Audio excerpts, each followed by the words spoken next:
Welcome back, I'm back. Well, welcome back, we're back. Sorry, I had to mute the output. Yep, extra time to Scoopatiri, she just wandered past. But, yeah, so tonight we're going to be, whoops. Oh, what happened there? Hold on for a second.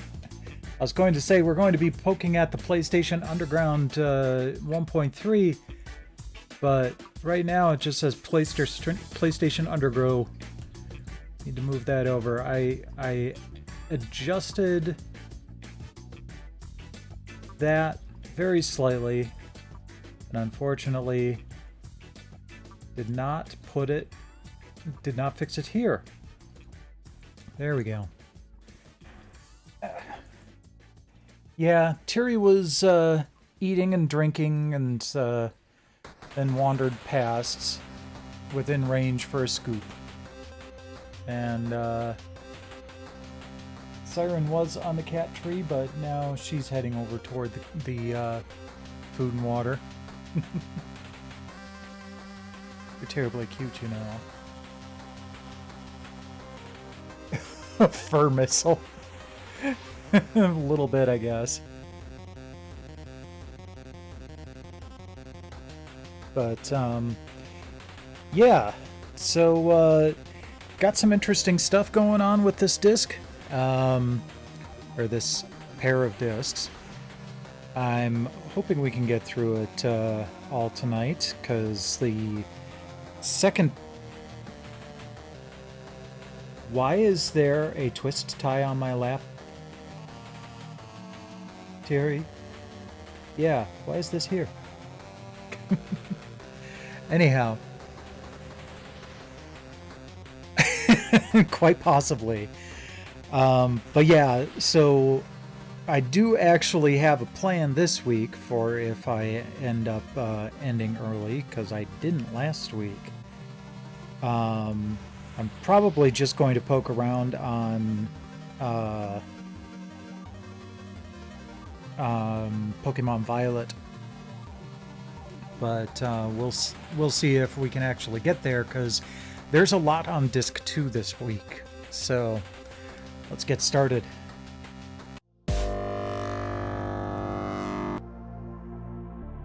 Alright, we got the Polymega in place. Let's start a new game.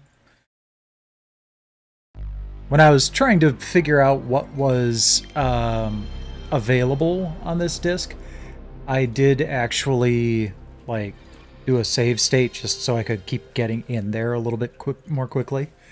But it's just to the menu section, bypassing all the startup stuff.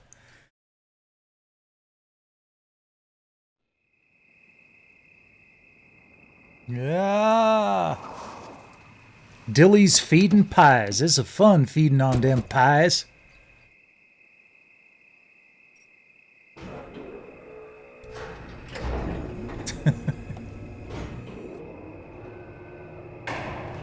You're probably wondering why I brought you here, sir. Everyone knows we've got one of those, Jenkins. No, not that, sir. Over here.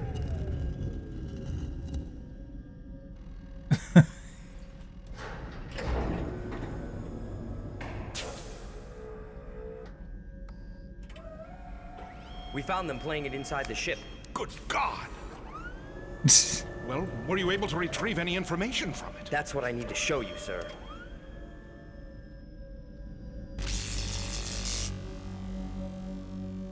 That's not what the underground disc looks like.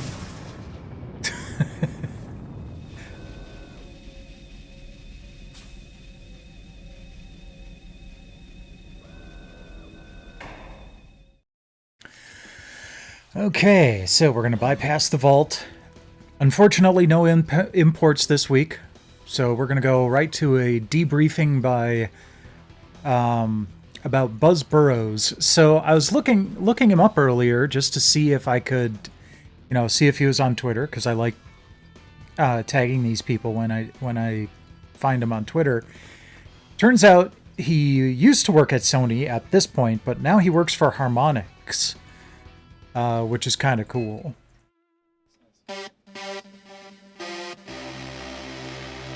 Which makes sense if he's like the chief sound engineer at Sony. Like your typical sound engineer, started out in bands in high school and recording, basically, and was more interested in what was going on the other side of the glass, so to speak. So I went to Berklee College of Music and studied audio engineering. Jet And then Moto. headed out to Hollywood and basically Want that shirt. did my dues in recording studios, getting coffee and running errands. I started out doing some consulting for some video game companies. And then the opportunity here at Sony presented itself to build a recording Yeah. studio, to build this facility, to do what I needed to do. A big part of my job here is sound evangelist, to go around to the producers and be involved from the beginning of the project. They're realizing how important a piece of Chat's the not puzzle on stream? sound is. Ah, so it Talk isn't. to them That's about, weird. you know, what are their goals for this project? What would they like it to sound like? We go over a style. Oh, guide, right, what right. movie Again, soundtracks, what I albums it do was they really like, and I take not that connected to the information back, internet look it when I over and started go up through it, the and then get as close as I possibly can. started up OBS.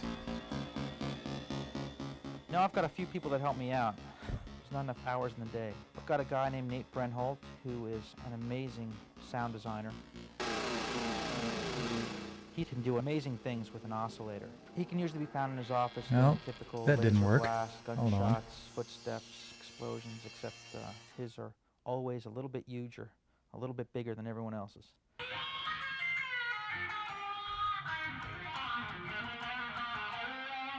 Chuck Dowd is on staff, and he is primarily a composer. He's doing the score for a game we're doing right now called Blasto. His bag, if you will, is what a lot of the producers in-house want on their games. We have a interactive audio engine here. We call it an adaptive MIDI engine.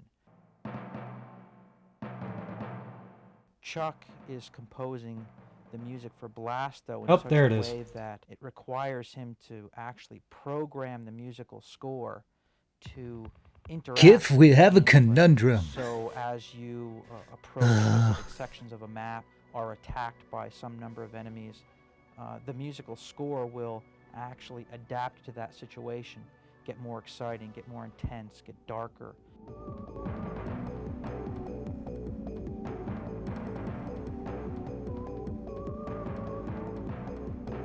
You know, if you're just roaming around exploring, it'll get much more moody and just ethereal. And to the point where if you roam around long enough, the music will actually stop for a while, which is actually even more dramatic, because then when you come around a corner and there's I'll an get enemy, the the powder, explosive Captain. music will enter back in.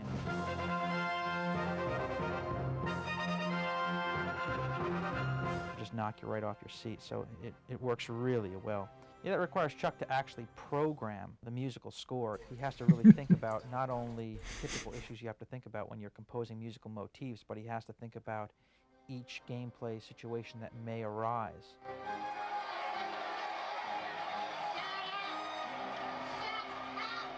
It's amazing how it affects gameplay, how it really just punctuates the emotion. The goal is really to just have the person play the game and go, wow, that was an amazing experience. They might not even be able to put their finger on why it was so much better than the last game they had in their PlayStation. It's just going to be one of those subliminal elements that just, you know, I've had situations like that before. and it just shows the potential that the PlayStation Like, has. The voice acting on Operencia I think when people get blew me away, and I could not put my finger they're on gonna why. hear the thing perform like they Just haven't had so heard it much more perform before. personality. I'd help you out, but I don't have a spatula with me.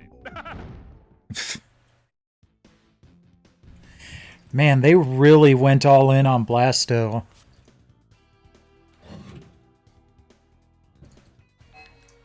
Speaking of which,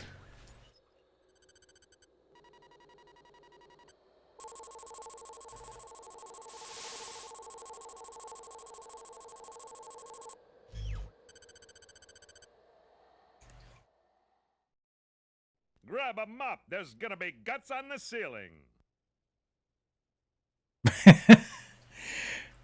I mean, they really wanted this to be a big franchise.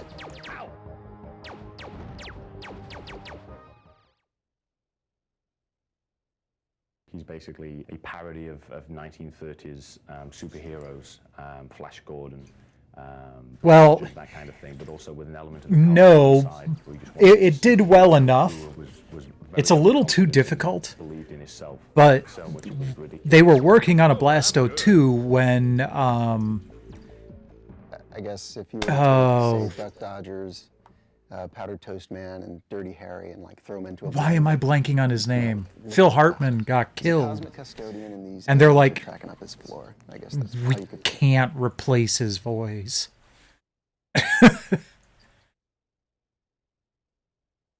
Hot damn, I'm good. When we heard Phil Hartman was going to be the voice for Captain Blasto, it was a big relief for all of us because he was pretty much our first choice. I'm so good. When we first started developing the character, we'd come up with voices and constantly mimic Blasto how we wanted him to sound. And all of us would say, you know, like Phil Hartman. Hot damn, I'm good. I'm back, but this time I brought a friend with me. Let me introduce you to Mr. Fission Blaster. The game basically takes place in a future world. Well, I mean, where Captain Billy Blasto West can is protector pretty of much do the Earth anything, and the but galaxy, or at least self-proclaimed protector of the Earth and galaxy. He's warned that Bosk, his nemesis, is up to his old tricks again, plotting to take over the Earth or at least destroy it, and to go and put a stop to it. If this doesn't kill you, I'm yours on a sesame bun.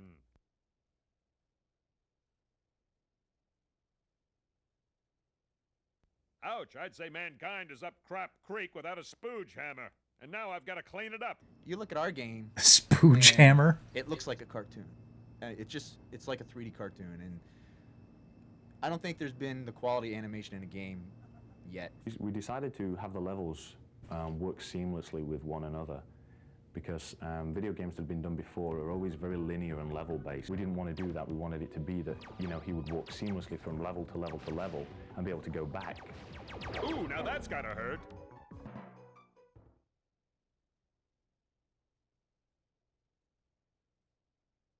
Does a Terrian bat fart propane? Blasto in his initial stage, I don't even think he was human at that point. I was playing around with some different characters, some anamorphic characters. I wanted some sort of a space hero that would be fun, something that maybe had the feel of, say, Duck Dodgers.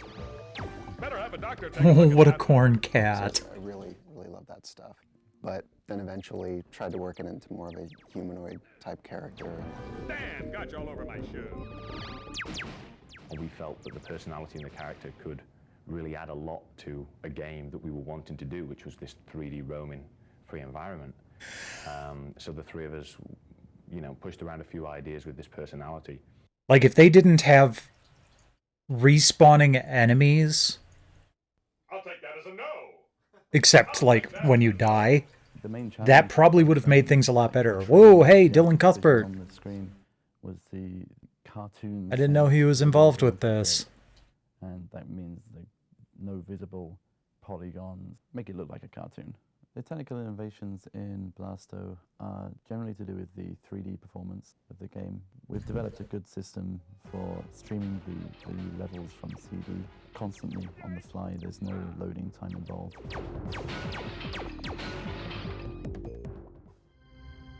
Uranus is littered with extra crispy bad guys. You might want to send somebody up there to hose the planet down. Either that or have a bake sale.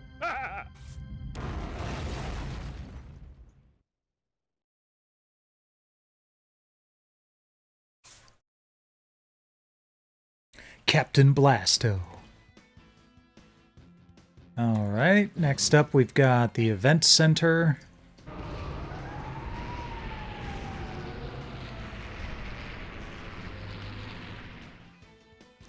E3 Roundup, huh? Alright. What would you do if you could go to a place where gaming was appreciated for the awe-inspiring experience it is? Where up-and-coming games were yours for the trying? Where you could feel the electricity in the air? If you're anything like Brad Lynch and Christopher Gordon, you'd know exactly what to do. Play till your thumbs bleed. Yeah, if you can make it to San Francisco. Or Los Angeles or whatever. Brad and Christopher are Wait, was that one of PlayStation the Underground members who happen to live near Atlanta, Mangalores the site for from this year's Fifth E3, Element? the world's largest gaming show. E3, also known as the Electronic Entertainment Expo, annually brings together top interactive companies. In fact, over 400 exhibitors from around the world participated in E3 this year. Excitement was contagious there, and at the center of it all was the PlayStation. Our display was the size Oh, of that was Rush 2049. 220 people to experience upcoming PlayStation games at the same time. We weren't just content to be one of the largest exhibits there, we had to be the best. So we did whatever it took, even putting showcases off the ground to pack more into our space. Of course, the PlayStation Underground made an appearance too. With such a great setup, we had to share it. So we decided to invite Brad and Christopher along for some fun and gaming. Naturally, however, they weren't the only ones at the show who were playing. All in all, the two found the show not a difficult experience to take. Thanks for playing, guys.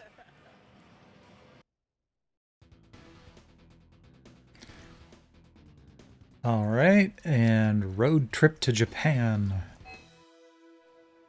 Ever wonder what video gaming is like in Japan? The PlayStation Underground flew over to Tokyo to attend Japan's premier video game show and to check out the gaming atmosphere in the land of the rising sun. Unlike at E3, America's video game expo, the Japanese public is allowed in for one day to get a first look at all the upcoming games. As the excitement built up, so did the crowd, which wrapped all the way around the convention center to the other side of the nearby freeway. Quite a Jeez. turnout. When the doors open, the rush for the games is on. The Tokyo Game Show is like E3, but only about half its size. However, nearly all of the major video game manufacturers are represented. As we made our way through the show, we could tell which games were the potential hits by the lines forming in front of the kiosks. And of course, the game companies go out of their way to capture a visitor's attention. Pretty sure, if I remember correctly, we've got an Armored Core demo to play tonight. So that should be fun.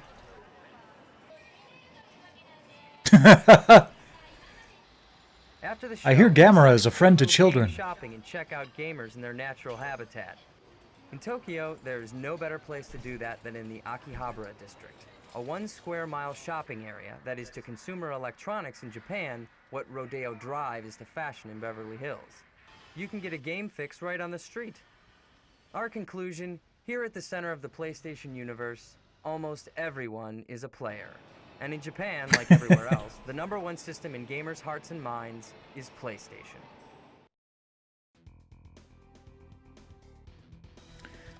All right.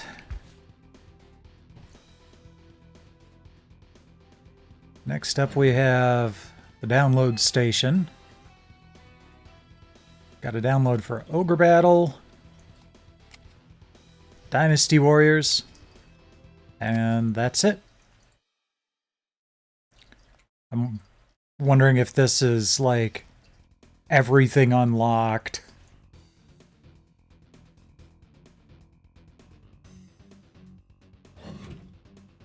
Research and development.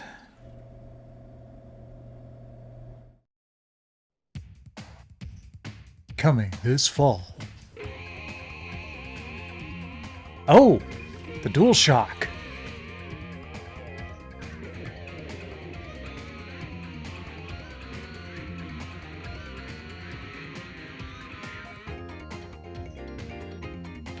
The most successful peripheral in video game It history. really has a lot of flexibility in the sense that, as in previous games you've created, they supported digital. What we have with the analog is you're able to now fluidly control your game in many different ways.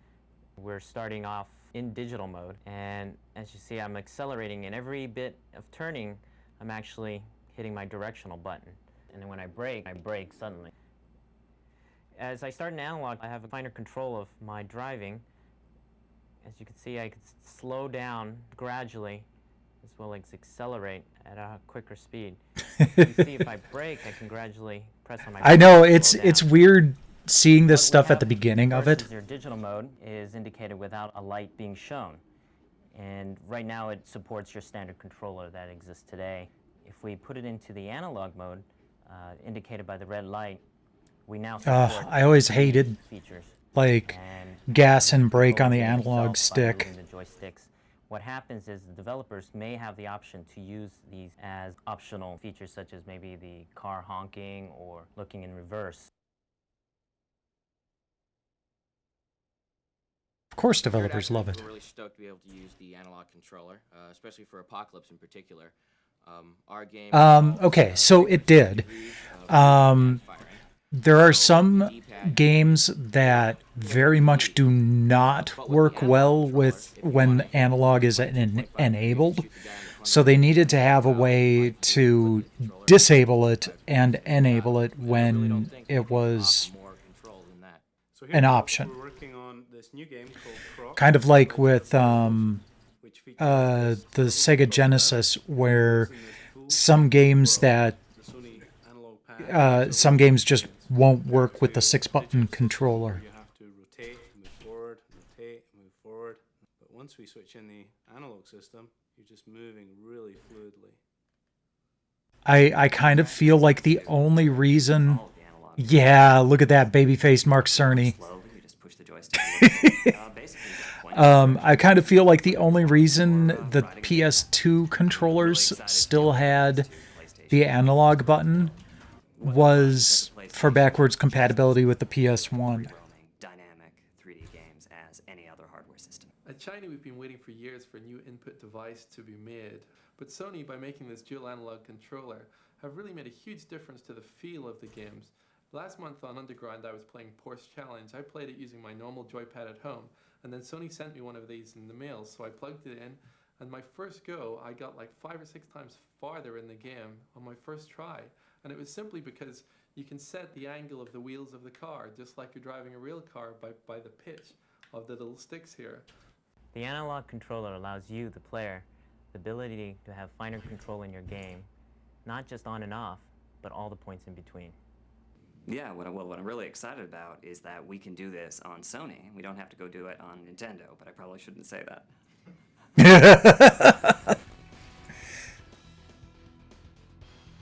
Ah, nice. Okay, tech Q&A.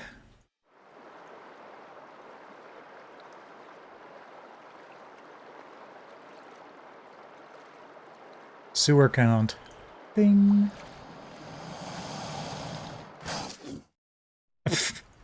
How are those black PlayStation CDs made? We get this question all the time, so let's get to the answer. We're at Sony Disc Manufacturing, Springfield, Oregon. It's 7 a.m. and they've been up all night making PlayStation CDs. We got a camera inside to find out how it's done. Security is tight because valuable master CDs are made in this room. It's a delicate process. Check out the protective gear. A stray speck of hair or skin could bring a game to a screeching halt later. Your game came from a developer on a special gold CD as a series of zeros and ones, offs and ons. A laser reads this pattern, then flashes off and on to burn it into a glass master disc treated with photosensitive film. The disc is rinsed. The parts of the film that have been exposed by the laser wash away, leaving a series of pits and bumps in a track. This track is so narrow that a single strand of your hair would cover 40 of its rings. A laser in your PlayStation reads the track, and computer chips convert the zeros and ones into the graphics and sound of your game. The actual CD starts here as a handful of plastic pellets. They get melted. The hot plastic flows into a stamper where it's pressed with the track of your game. Black ink is added to the plastic to give the CD its distinctive, cool PlayStation-only look. This also helps protect the CD from illegal copying. A thin No, it film doesn't. coating allows the laser to reflect off the track and read it. And another machine makes sure there are no defects. Not all CDs make it. This material wasn't quite Yeah. right. It's headed for recycling. Next, artwork is added through screens, one color at a time. Ultraviolet light dries the CDs between... Hey, I've got that one. Automatic guided vehicles, or AGVs, move the CDs along. They help a staff of just 375 employees turn out over 6 million CDs a month. That includes games, computer CDs, music CDs, and more, for all kinds of companies. Sometime tonight you'll go to sleep, but CD manufacturing plants like this won't. And somewhere, hot plastic is flowing, people walk around in shower caps, robots are on the move, and the next hot new game for PlayStation is headed your way.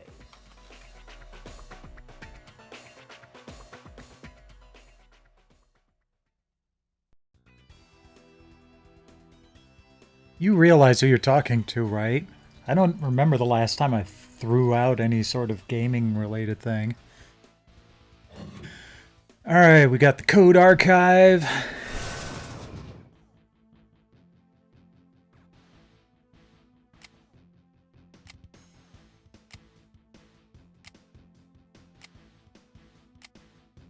Tons of extra codes here. When I get this onto the website, I will be... Enter Max R. Poo in the name entry screen. Jeez.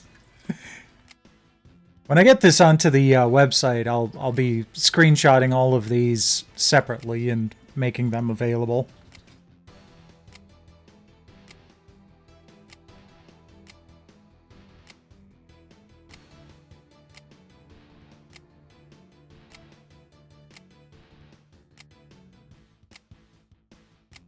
Like, the first release of the website will probably be very... Oh, yeah, the item dupe trick. That's a good one. The first release of the website will probably be just like a couple of discs. Just enough to test the layout and everything. Because my goal is to make it so that all I need to do when I add something new is add it to an SQL table and it renders the page. Oh yeah. It's not a tumor.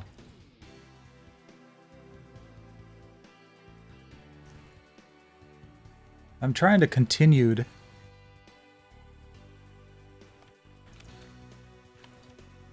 No, okay.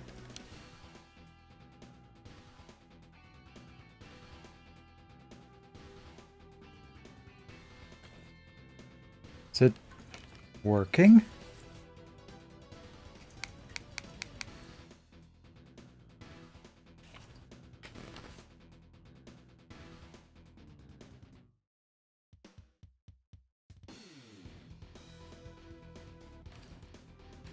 It's not going anywhere.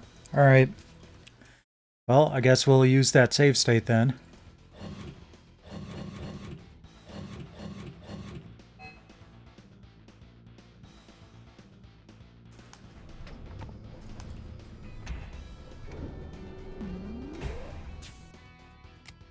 Last issue hidden codes. This is the thing I used last week.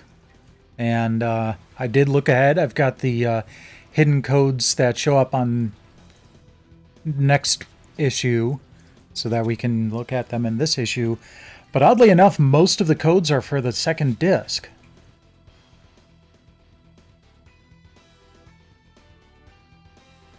They had to pack everything on the first disc on this one. Ah, come on. This is really not happy.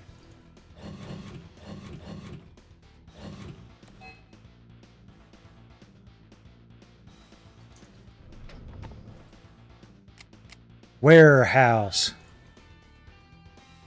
Now you can really kick butt knowing that yours is well covered. This new stuff comes with the quality and style you'd expect from the world's leading video game console. Choose from 2 great lines of merchandise, PlayStation or PlayStation Underground, to appear soon at the Warehouse Online store opening at PlayStation.com. Next. Oh man, this is just not happy. I think I might need to redo this one offline.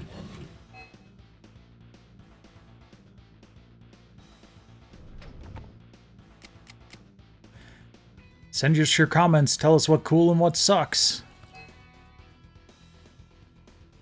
I don't know what was going through your twisted minds when you came up with the Underground, but I hope you keep it up. The best thing about the Underground CD magazine is the cool stuff from Japan, of which there's nothing on this disc. I mean, other than that TGS look. I have these suggestions. 6 issues a year instead of 4. Because every 3 months is just too long to wait for another issue. PS Underground is da bomb. And with your demos, I can make the decisions right away to make buying choices without doing it by trial and error. Even if you only include demos on your discs, it would still be worth the subscription price. But what do? You put tons more stuff on there to keep me busy. That's why I like these discs.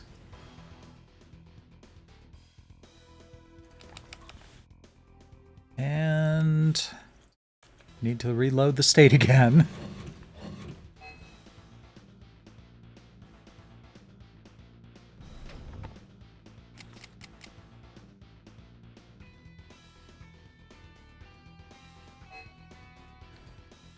This issue's sweepstakes prizes. Actual speaker height, 16.5 inches. Good God.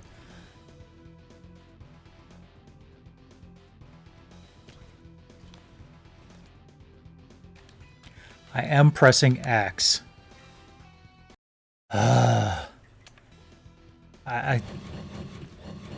This disc must not have been thoroughly QA tested.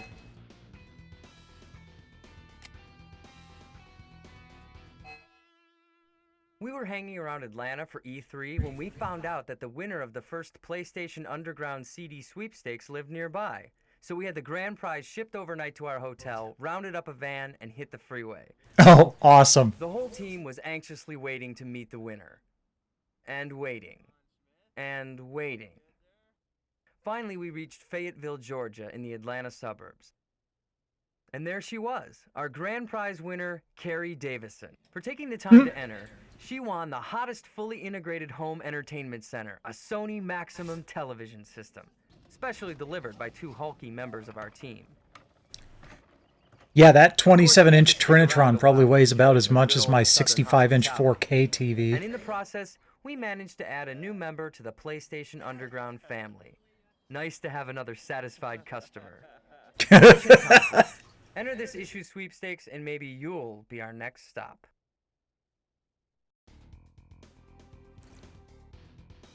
That was pretty cool. Oh, look at that.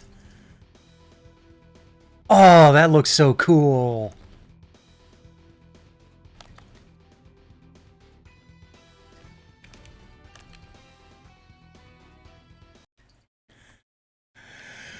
Okay.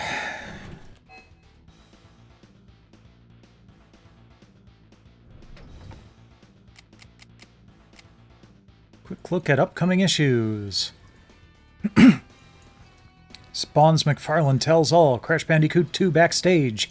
Playable demos including Blasto, Crash Bandicoot 2, NHL Face-Off 98, Spawn, and more. Testing Department Secrets, How to Break In. Plus other late-breaking surprises you won't find anywhere else. Hey, that finally made it back.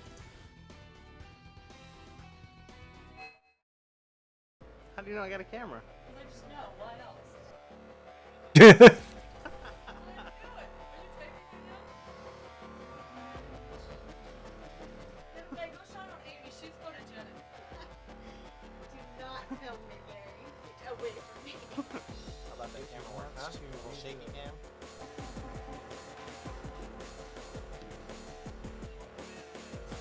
There's Buzz.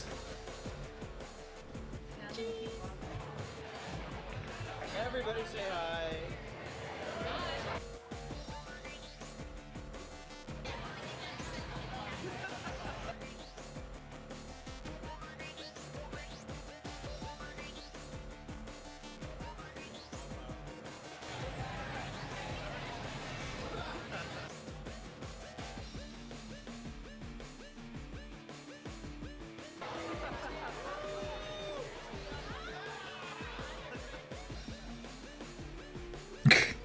It's my job to make sure everyone's life's a living hell.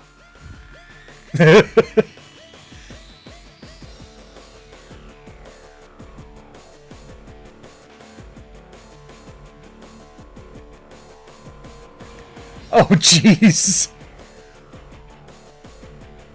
What was in that box?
Got it. Okay, well, at least that's the last thing in there.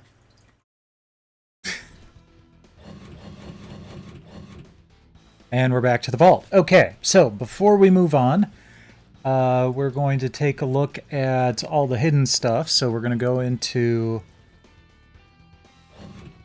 Wait.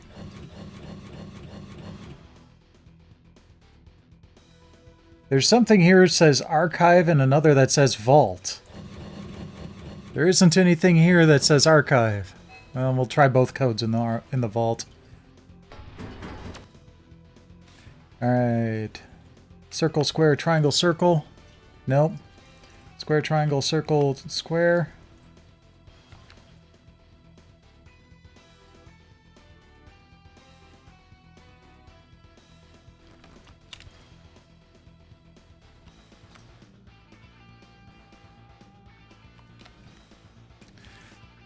Well, these don't tend to be working.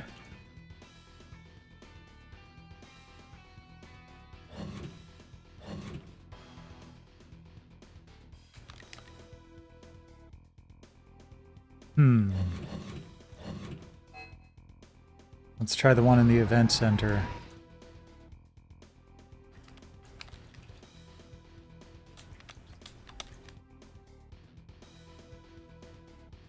That didn't work either.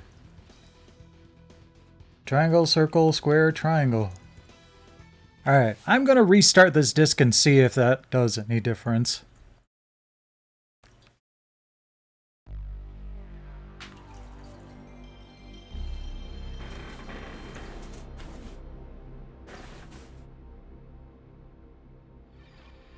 So I haven't had any trouble with these codes before.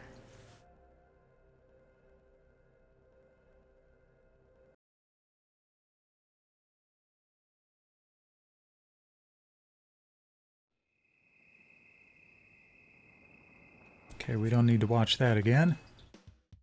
Sure, we'll go into the vault.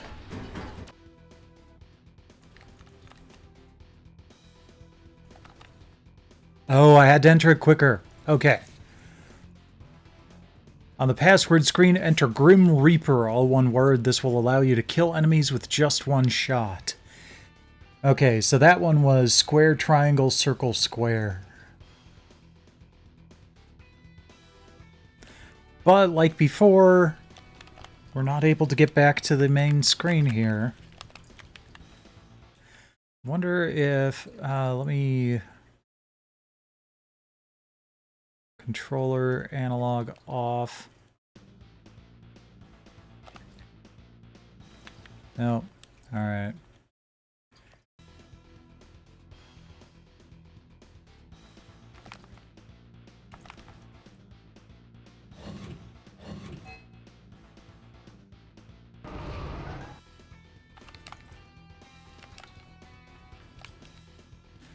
Alright, let's restart the console again here.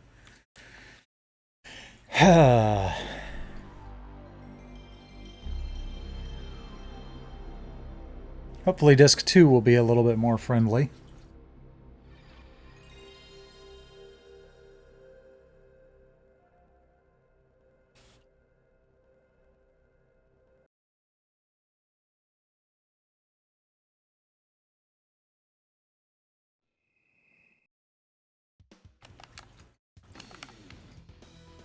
Okay, let's go to the event center.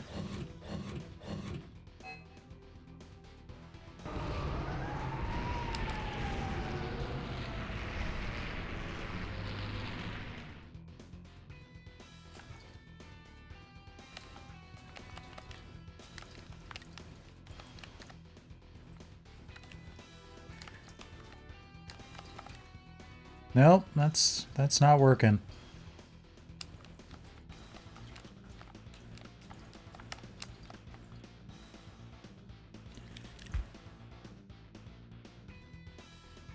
Well, let's try some of the different areas here.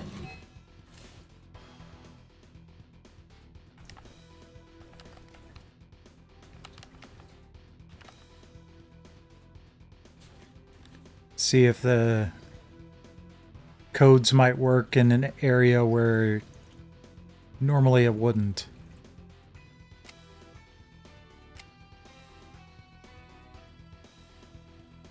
There we go.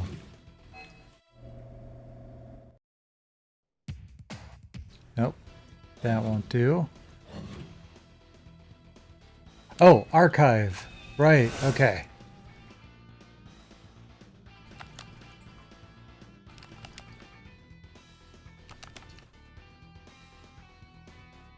Helene Sheeler, Senior Communications Manager in Sports and Promotion. Okay, so the picture is a little old.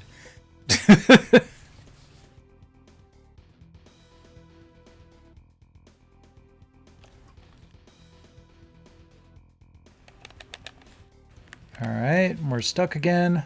Let's try the event center thing one more time.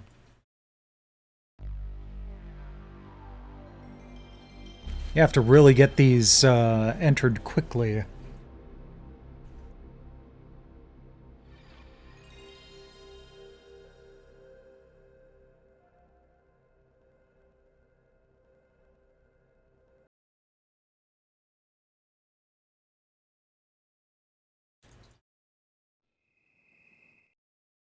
Okay, so the last one we haven't done yet is in the event center. Okay.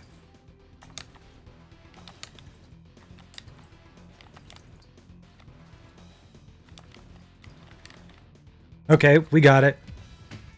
Oh, look at that. Triangle, circle, square, triangle.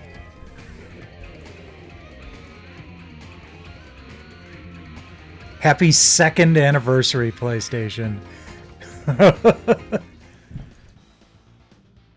Here we are 25 years later.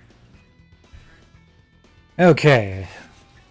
Now we've got everything. So, let's head over to the vault.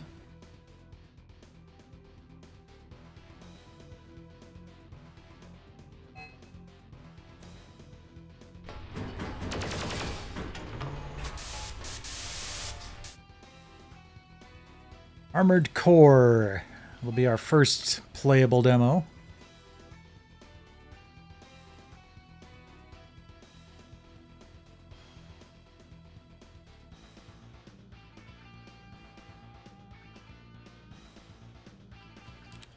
Hold on.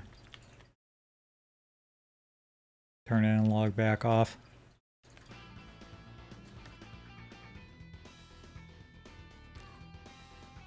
Is this going to not work at all tonight?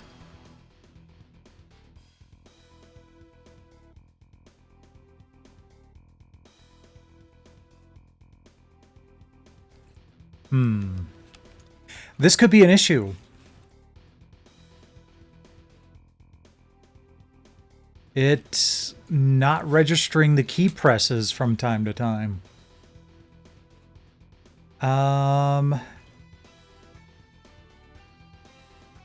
Okay. Give me a few. We've got some other options.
So the good thing about owning all of these legitimately is I can just pop on over to the PS3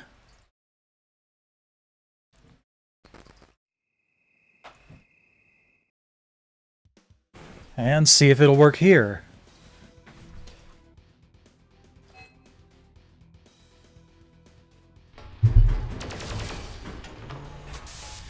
This is running a little fast, oddly enough, but we'll give it a try anyway.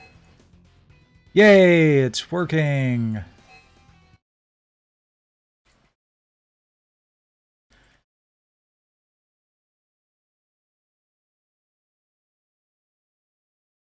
And yeah, I've seen some of those ridiculous cake pictures on online. Kind of insane.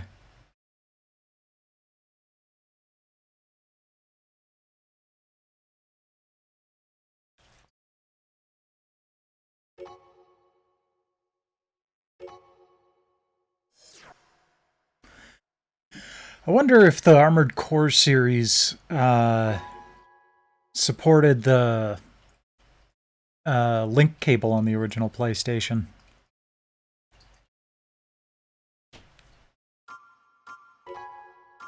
Oh, right. Pilot name. Tess. That doesn't really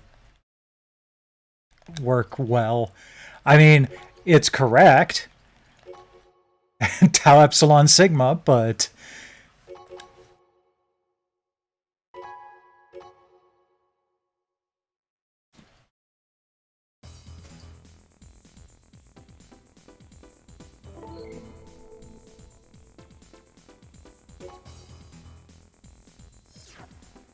Remove gun emplacement.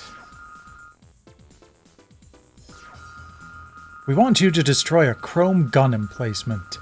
The gun emplacement construction site is located in an ocean buffer zone just barely outside Murakumo territory.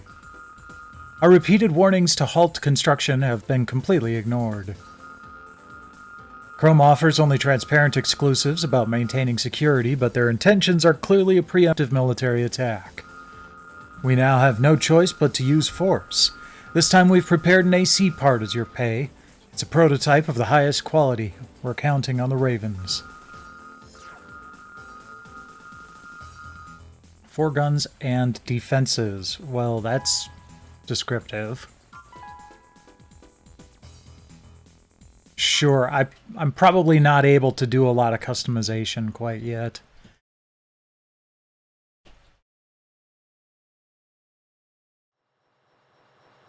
We've arrived at the combat area.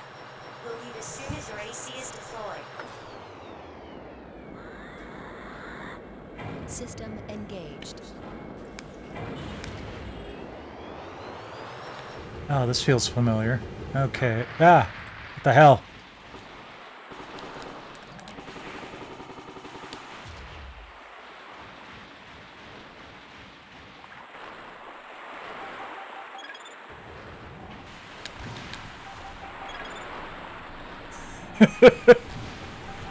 Peekaboo!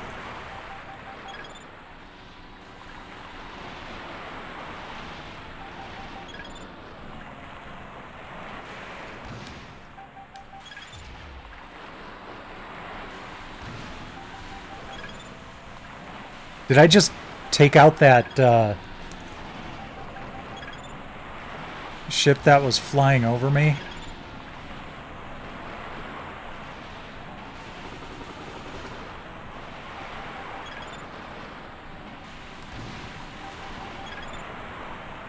Oh, come on. Whoops.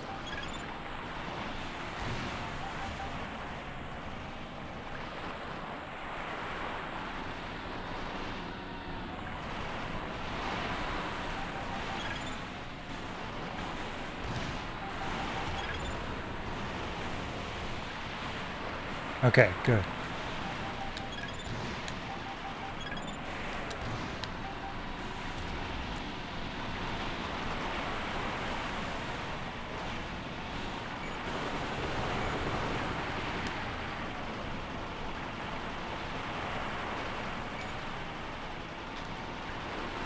Controls are a little weird on this, because obviously they had to work without dual analog.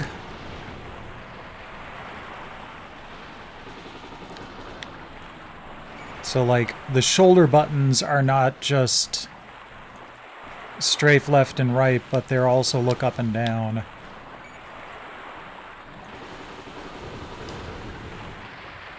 There we go.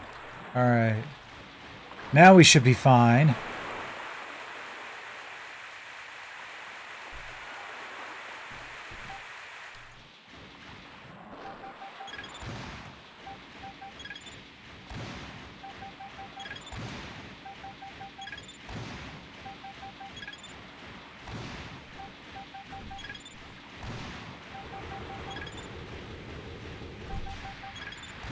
At least all I have to do here is strafe. Apparently they've never heard of leading your target.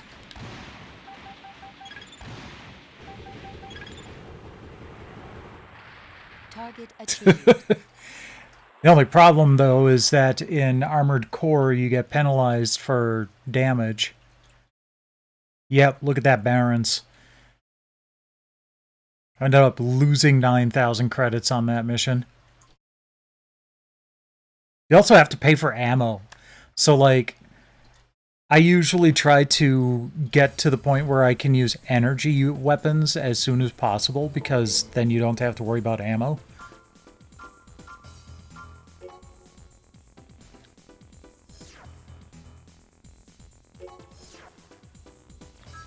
Okay, let's go with... Can I get... the legs I prefer?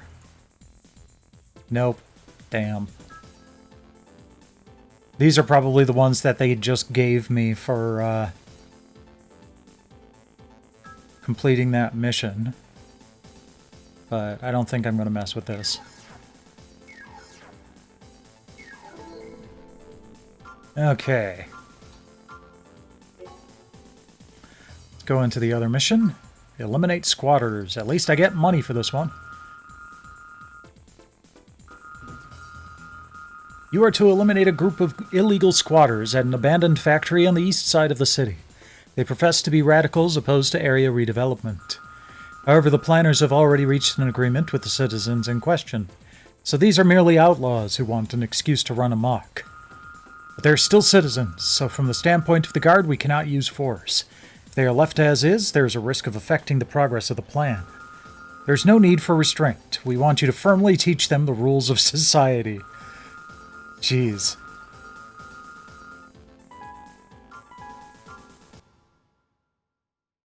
Nope, nope. Get my hand off of the analog stick. It's not going to do me any good here. System engaged. System engaged. I kind of remember this mission from the last time I played an Armored Core demo.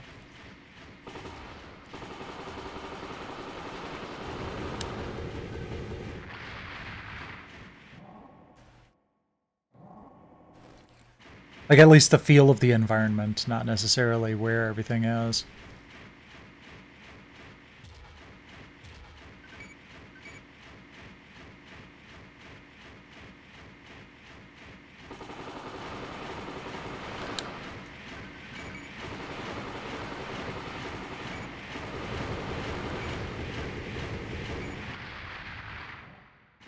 Ooh, that was a beefy one. I should have switched to missiles for that.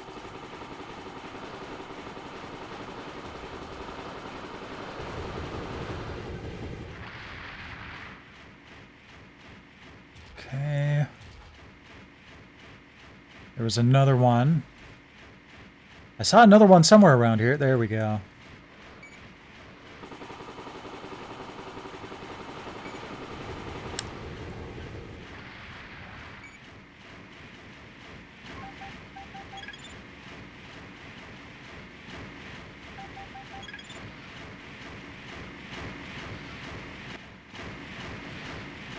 Oh, you're in the middle there.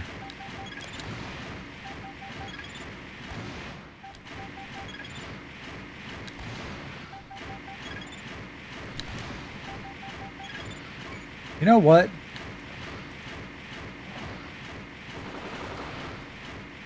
I might be able to, like, wall hack you. There we go.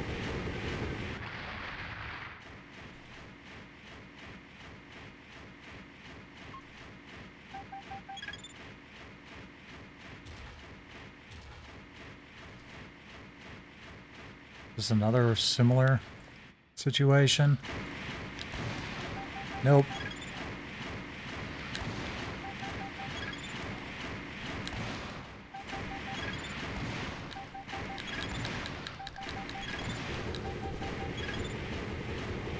Target achieved. Ugh.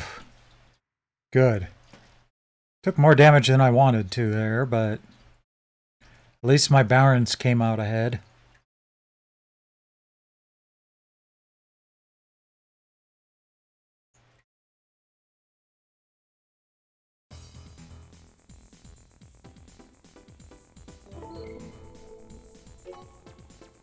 They add another mission? Nope. That's it. Let's go on to the next demo.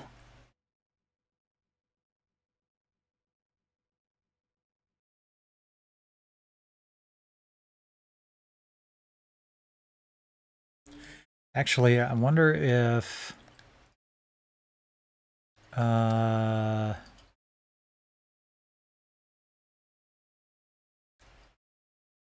Oh, this isn't doing the disk speed thing. Okay, that's fine.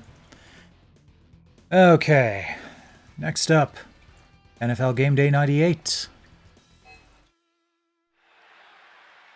Oh, it's just a video. Okay. Show me the gameplay. Show me the gameplay. Show me the gameplay. I'm going to show you the gameplay.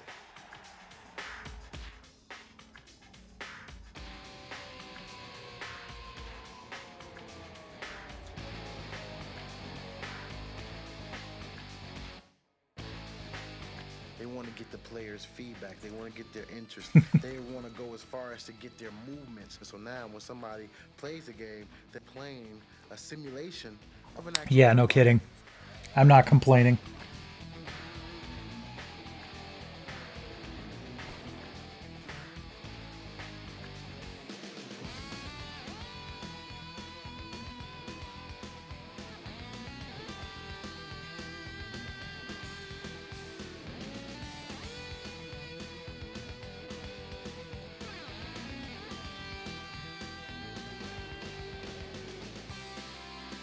See, now the programmers also let you know how good they understand the game, and in turn, which allows them to make a better game. So obviously, a lot of work goes into it, a lot of preparation.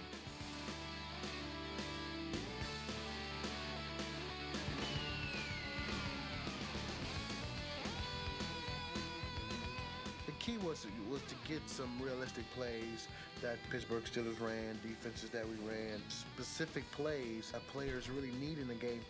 You look at the game and you go, well, heck, we run that same exact play. One of the biggest things in NFL right now is the zone blitz. So they're going to incorporate some of the zone blitzing into the game. Dan Marino, jeez. That we play now.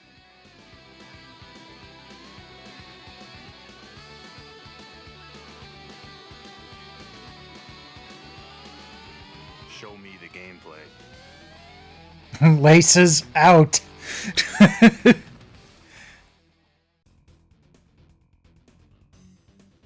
All right, next one. Intelligent Cube. I have played this demo so many times. Not on this disc, but I had the Intelligent Cube demo on a different disc and played the hell out of it.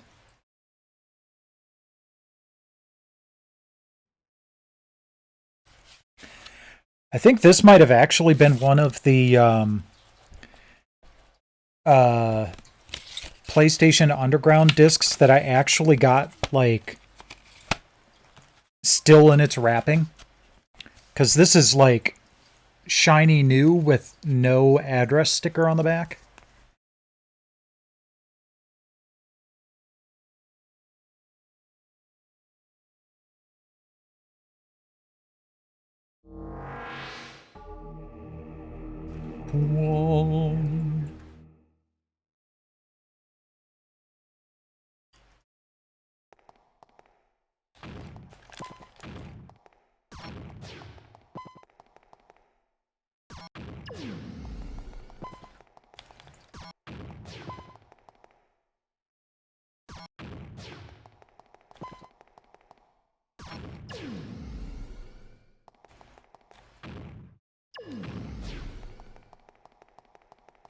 Oh, that went well.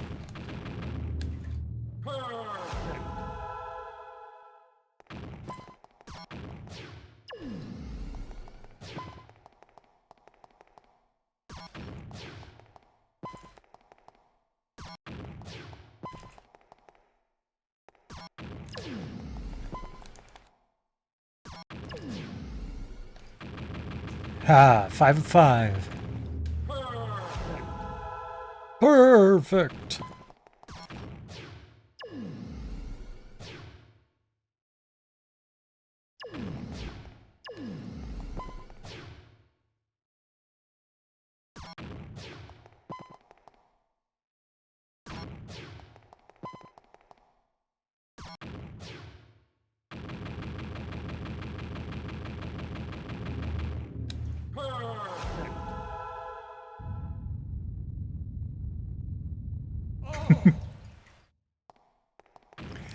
It's pretty fun, actually. Not a bad puzzle game. Whoops. It makes a lot more sense than you might think.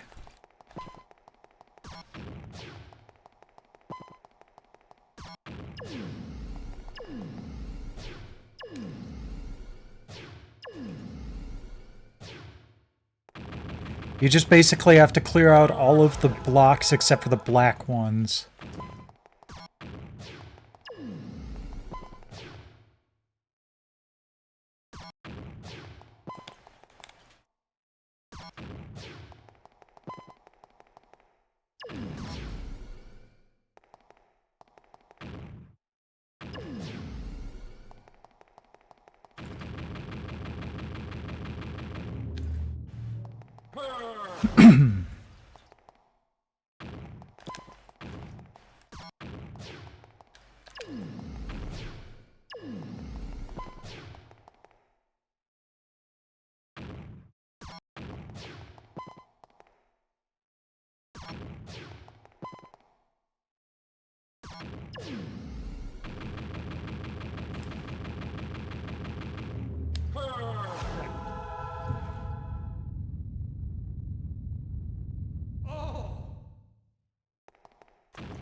Oops. And if you eliminate a black cube, you lose a row off of the far end.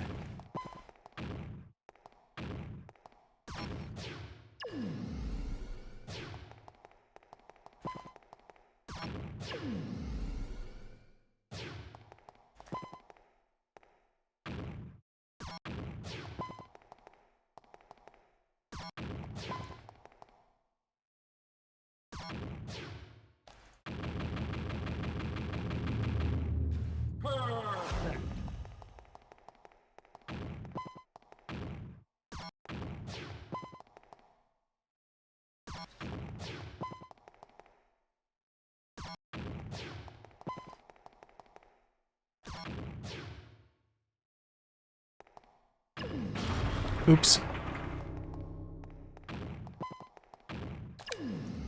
No, that's not what I wanted to do.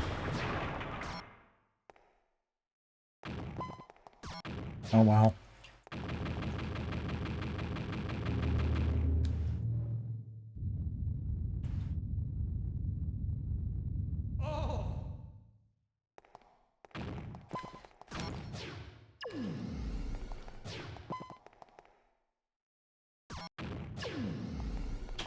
Ah, I screwed it up again.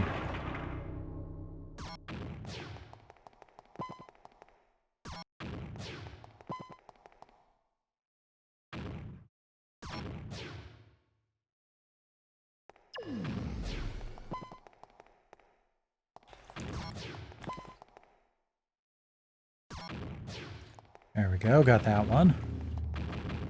Ah!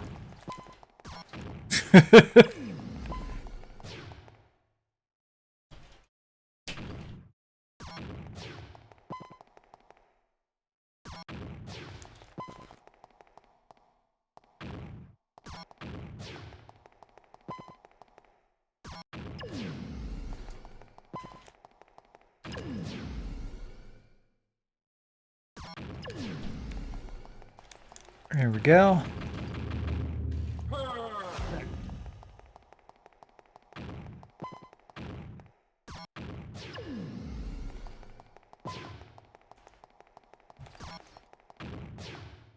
Ah, fine.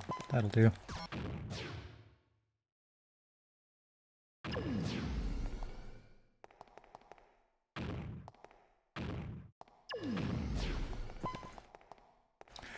I was playing that one extra careful. There we go. We got it.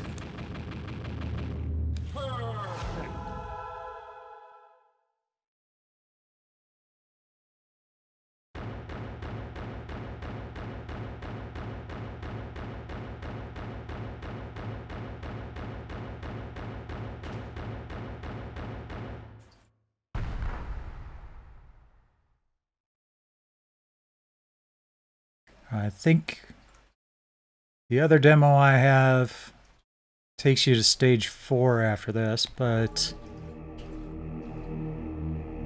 Oh, absolutely! I don't know if you've caught me doing it, but I do that from time to time when I'm, you know, playing games. I've done it on stream. Just be all perfect.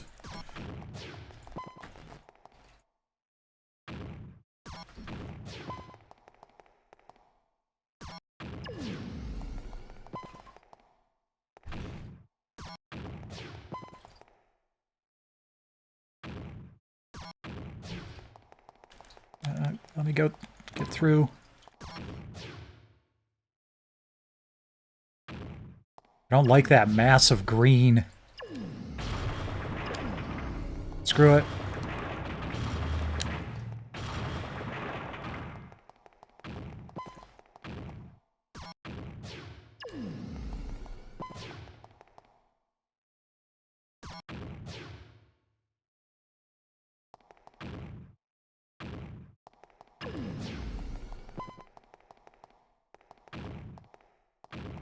Whoops. That's what I was supposed to do.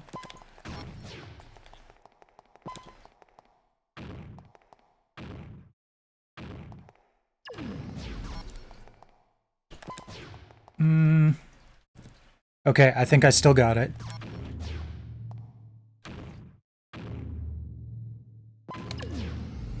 Oh, that was way too close.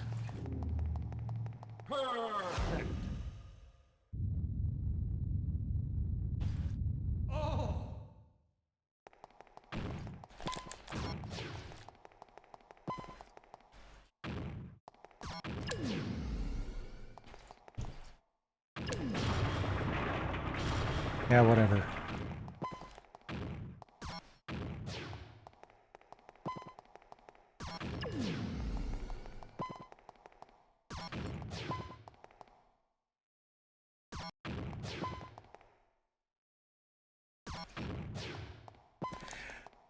This was also the game that made me finally grab a PlayStation Classic mini console.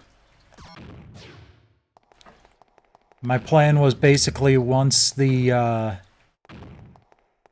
PlayStation Classic got to a point where it was cheaper than buying this game. Alright, let's see if we can... That was when I bought it.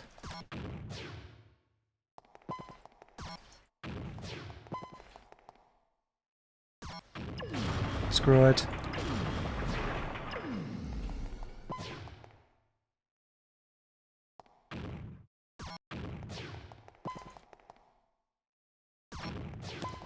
And it didn't take long.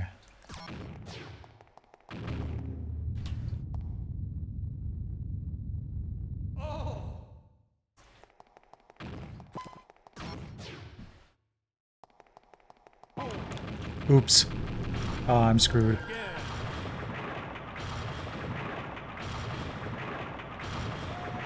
Yeah.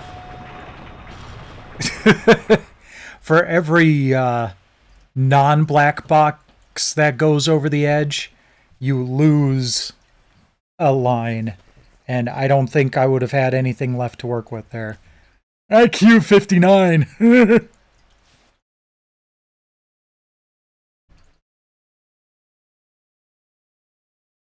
Look for Intelligent Cube in the fall of 97 and put your IQ to the test.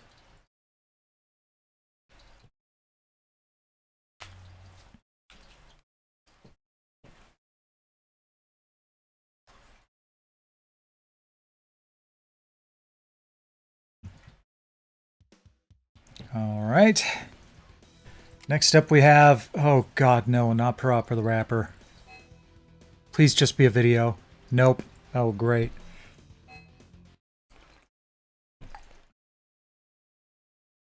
Don't get me wrong, I think this game is cool. I'm just terrible at it.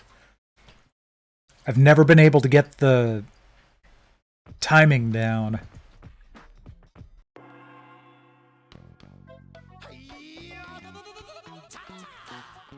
Kick, punch, it's all in the mind. If you wanna test me, I'm sure you'll find the things I'll teach ya. Sure to beat ya. Nevertheless, you'll get a lesson from teacher. Now kick, kick, punch, punch, jump, jump, block. Once more now, kick, kick, punch, punch, jump, jump, and block. Don't get cocky, it's gonna get rocky. We're gonna move down to the next jockey. Now duck, duck, jump, jump, turn, turn, pause. Listen carefully, jump, jump, pause, pause, duck, duck, and turn, turn. Yeah, I see you're getting better. Kick to the limit in order to get her. Now kick, punch. Chop, block. Chop, block. Chop, kick. Chop, kick. Punch, block. Punch, block. Gonna get harder now. Duck and jump. Duck, jump. Turn and pause. Turn, pause. Duck and turn. Duck, turn. Jump and pause. Jump, pause. Come on now, why don't you follow my lead? We're almost done. I'll make it easier first. I wanna see if you wanna see what it means to be the man with the master plan. Are you the man now? Here we go now. Kick, punch, block. Kick, punch, block. Chop, kick, block. Chop, kick, block. Turn and kick it. Block, turn, kick. Block, duck, punch. Block, duck, punch.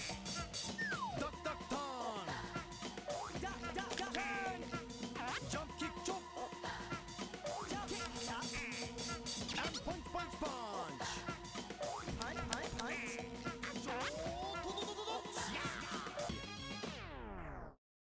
Again. What? Well, I made it through. But yeah, it always throws me off because it doesn't seem to be like on the beat, and it's not when your marker is passing over the button marker. I'm sure there's a rhythm to it that's just completely its own that you have to learn, which I don't like that. All right, next up is Steel Rain.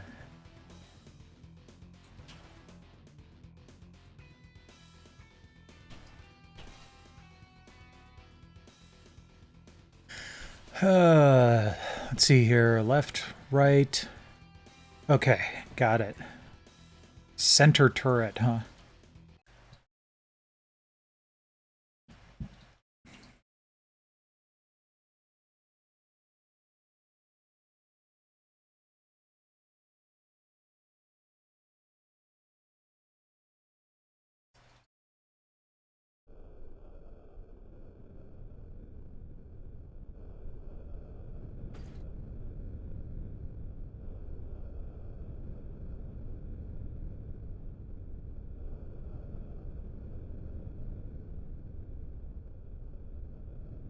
Prototype selection, Sidewinder, hover and strafe. Ooh, that sounds like fun. Quad shields. I should probably go with something with more than one item of armor. Well, it's also got max shields, so that's good. We'll go with the Diamondback. Seems like a good middle of the road. Neutralize the militia encampment, destroy the radar installation, and eliminate the bridge defenses. Whoa.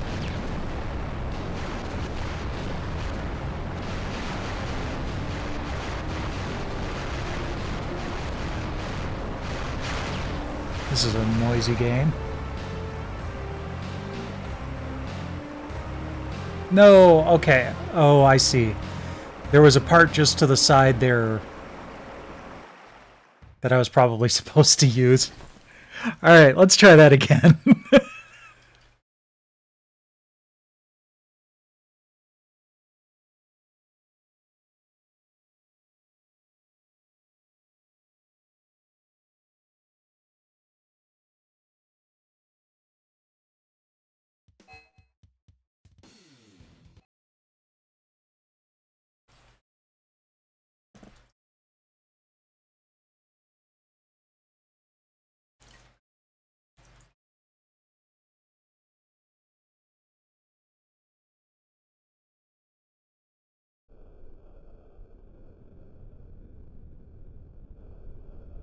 Chantamar Creations. See, what's great about the edited versions that I put out on YouTube is that I can pretend that whatever my next attempt is the first and only attempt I did.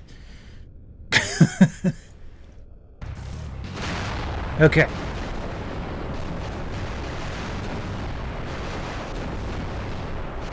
Let's go farther over before we try to cross again. There we go. That's better. Shields at max. This is moving really fast. I'm kind of surprised.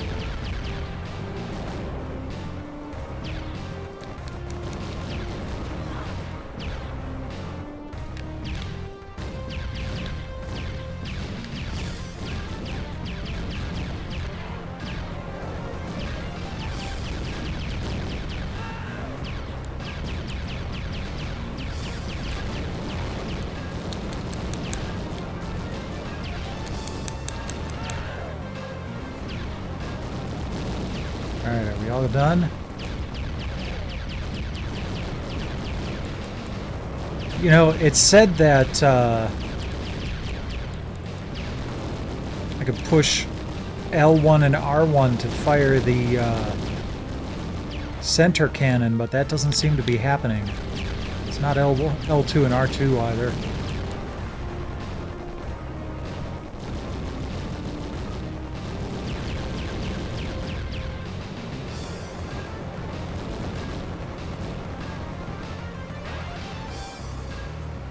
Or is that the ion cannon? Come on, come on. We're almost there. There we go. No.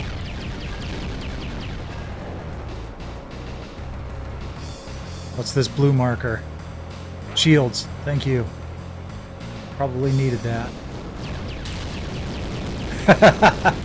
I love that I could just barrel right through the gate.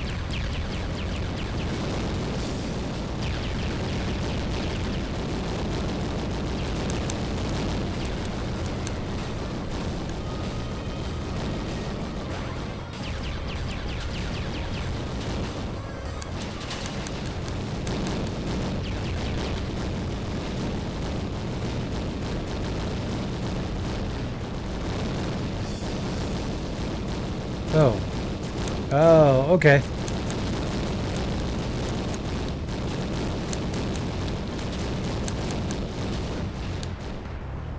Oops. Man, that was just not dying. That went a little bit better.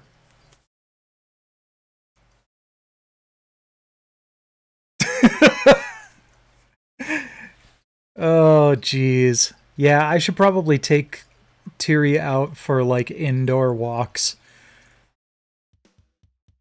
over the, over winter. Oh, and back to Armored Core. So we are done with Disc 1.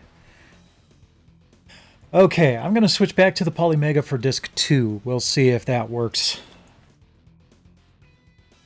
on there.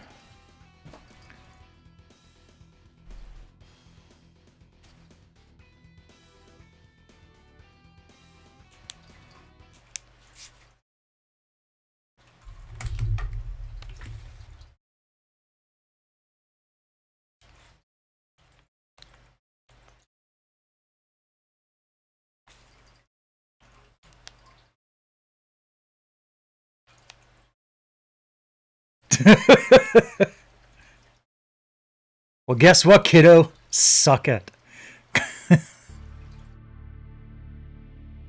Okay. PlayStation Underground 1.3.2. Start new game.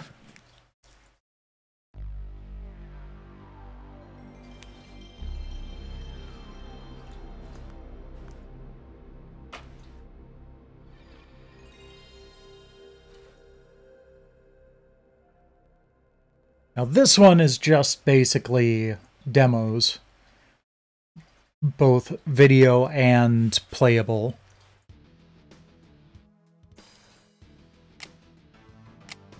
So we'll go through the games first, then the video part, and then we'll check out the hidden codes.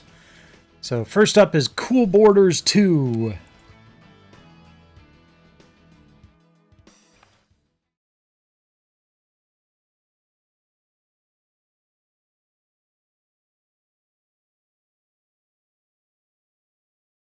Web systems.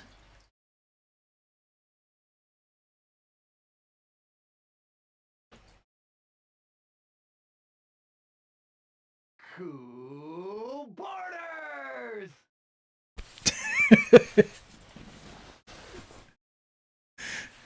So apparently the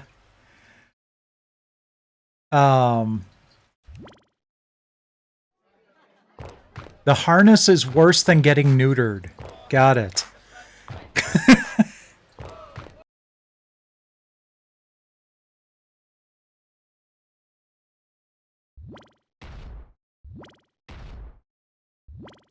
I'll nail it. Showtime!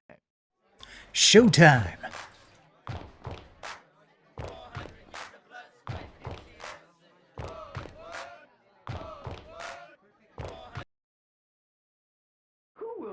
I like those load screens. They're nice and artistic. Ready? Go!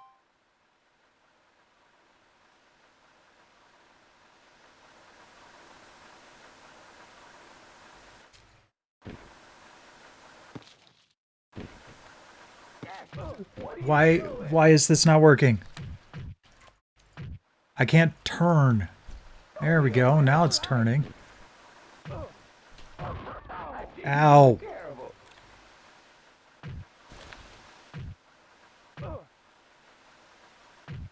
Jeez, come on. Attack one is coming up. You better hurry. All right. Expanded. Wow.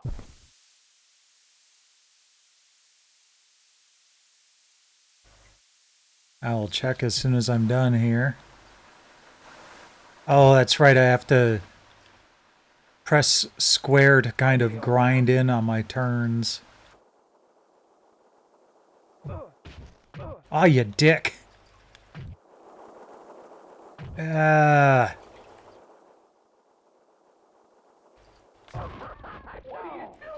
This is not going well.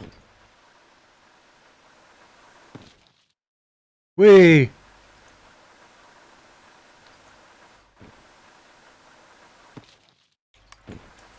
Attack one is coming up. You better hurry. Go, go, go. It's too early to go to sleep.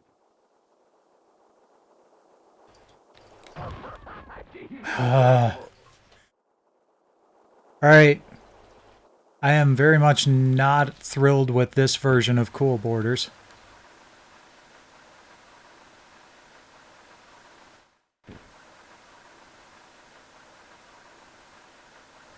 Yeah, no kidding.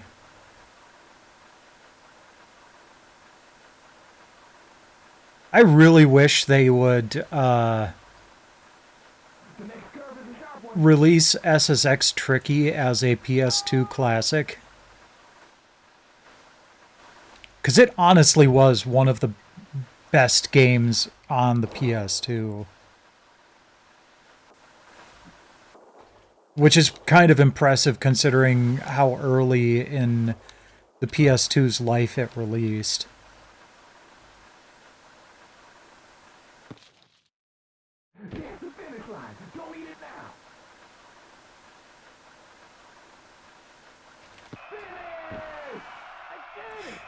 Well, I actually finished. That's something.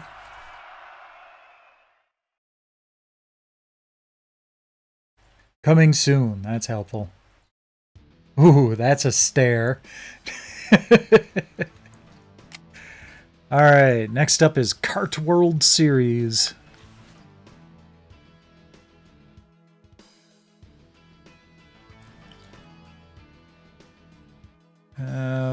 Okay.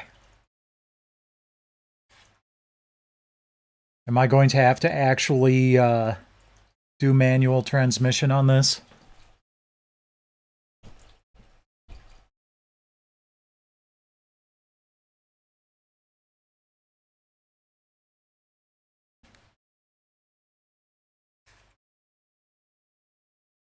Mid-Ohio Sports Card Course.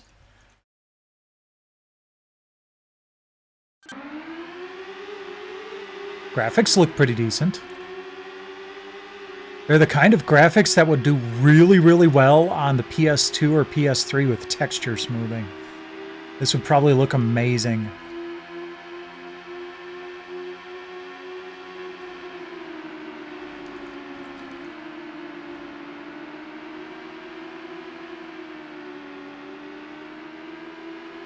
Kind of trying to get used to the steering here. It's pretty tight, which is good.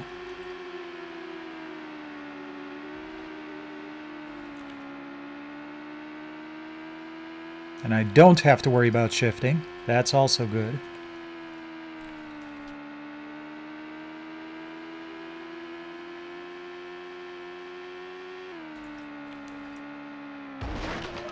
Oh, jeez. I still got one tire left. Come on. And I probably accidentally ended up in the pit. Yeah.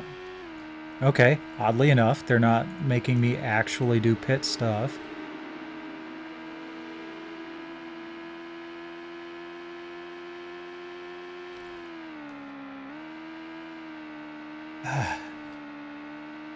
On this one, I can't really fault the steering. I'm just not getting used to it. It feels like it would take some time for me to get used to how this works.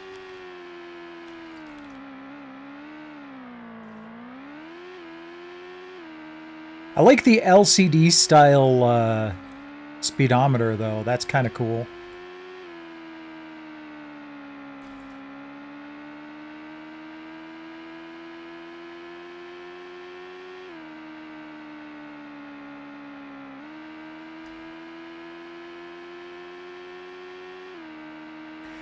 Games like this is why Gran Turismo had to be made.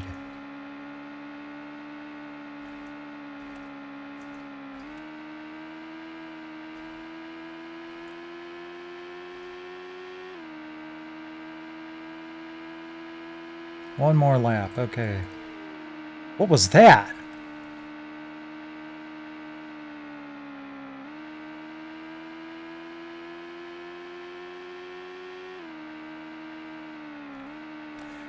I am just going to hope that I don't get lapped.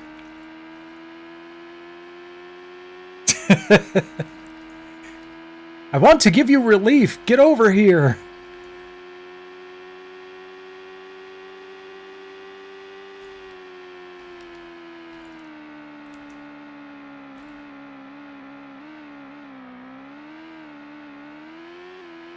Pepsi and Valvoline, a winning combination.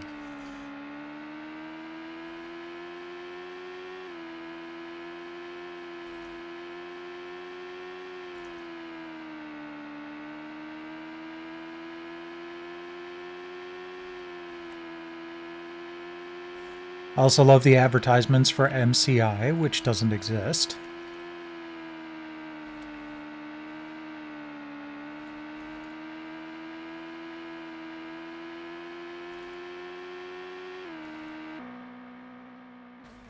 Yeah, no shit, I finished 12th.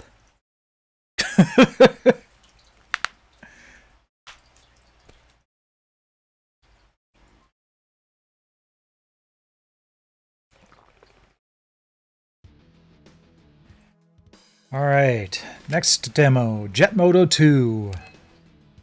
Hey, at least we've got a game I actually like.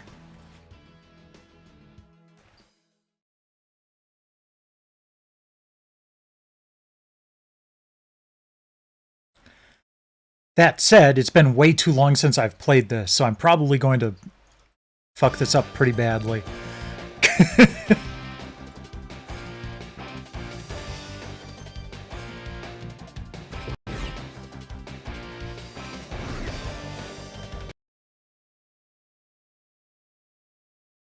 Oh, okay.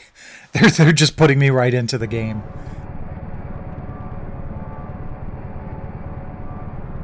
Wow, they don't even have the individual skins yet for this demo. That's weird.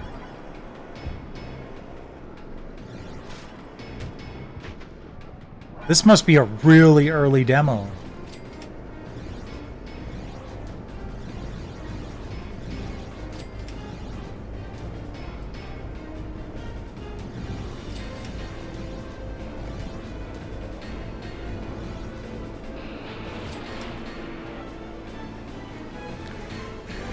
See, the problem here is this is also not a biker that I would usually choose.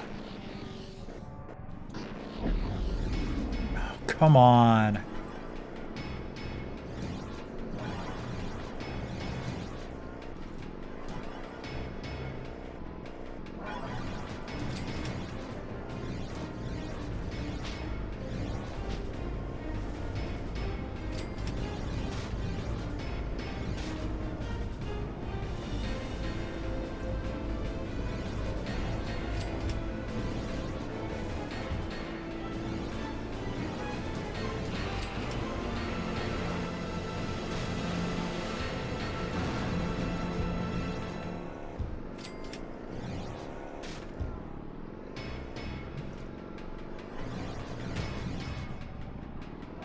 Ah.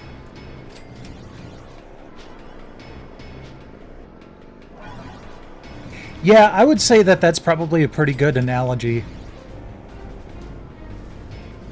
The, you know, extreme sports stuff. Jet Moto, if I remember correctly, never actually made it to the PS2. And I didn't enjoy Jet Moto 3 as much as I did Jet Moto 2. They just seemed to go all out on track difficulty. Like, it was only for the people that excelled at Jet Moto 2 and were looking for more of a challenge, rather than trying to bring more people in, and maybe that's why the series died out.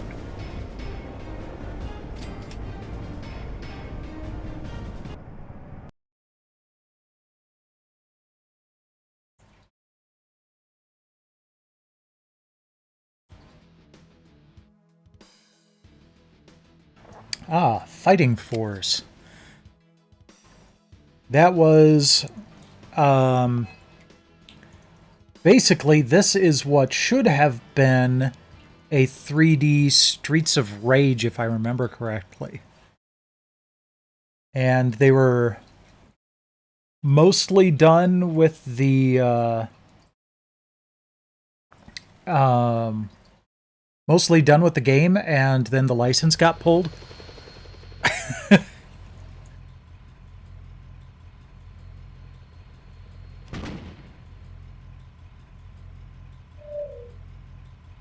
Let's see here. What do we got? Alana, Hawk, Mace, and Smasher. Let's go with Alana.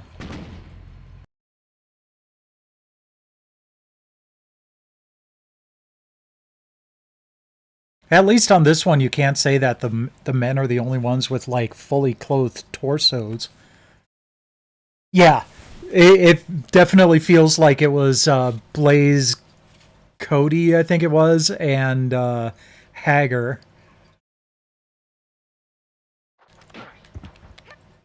Whoops.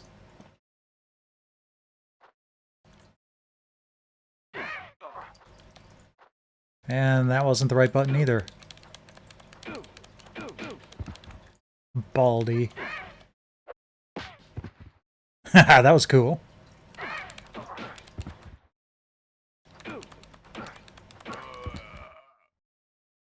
Blaze Axel on, yeah.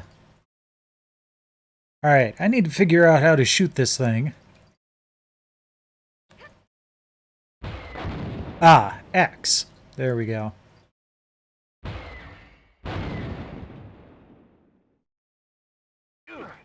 Then triangle to throw it.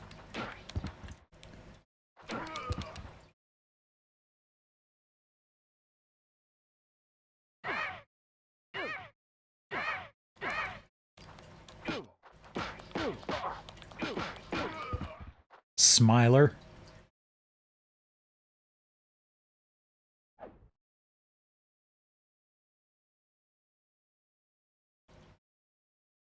Oh, there's the gun I accidentally ditched earlier.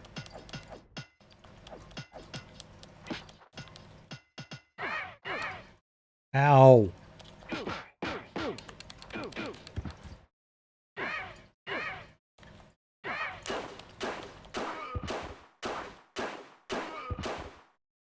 No means no.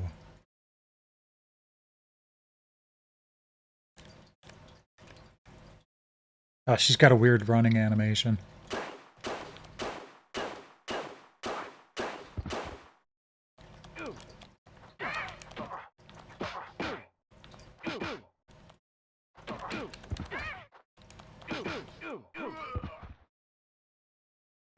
This is definitely not bad. You know, as far as like a 3D conversion of something like Streets of Rage is concerned.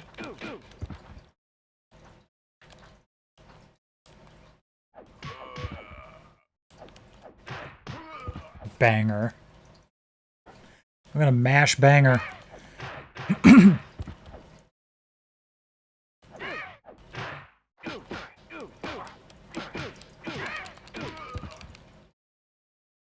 Yeah, this isn't looking good.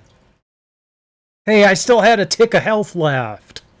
Come on.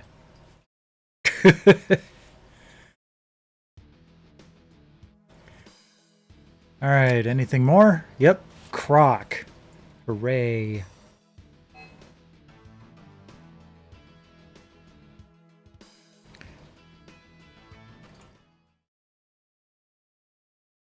Another game that was supposed to be something else. This was going to be a Super Mario 64 spin-off featuring Luigi. As you can see from Argonaut, who used to do a whole bunch of stuff for... I mean, they're the ones that created the Super FX chip.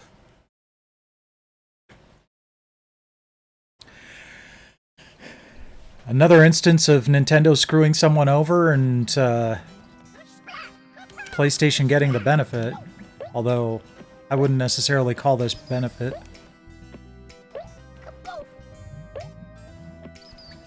Come on.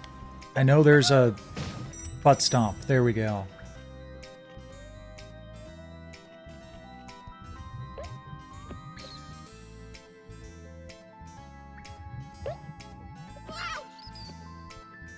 Ow. No.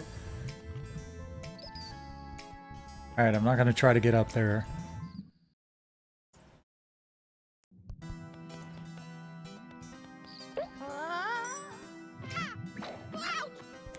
Dang it.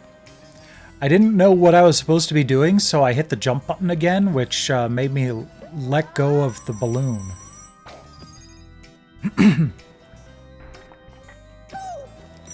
Oh, you dicks.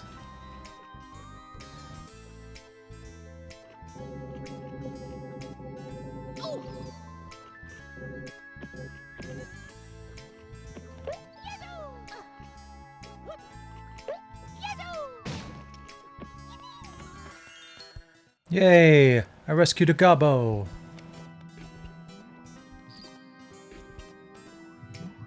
I mean, the game looks fantastic, but the controls suffer, unfortunately.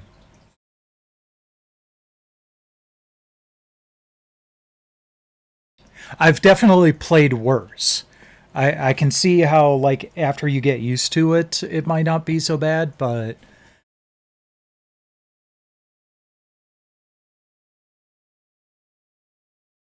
Yeah, note how they're going on about the graphics and music here.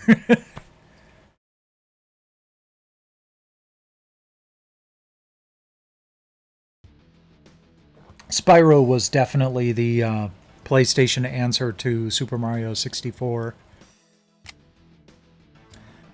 Jersey Devil, another 3D adventure platformer.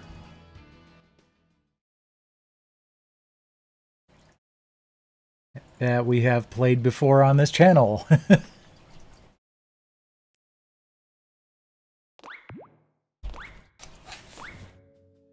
Okay.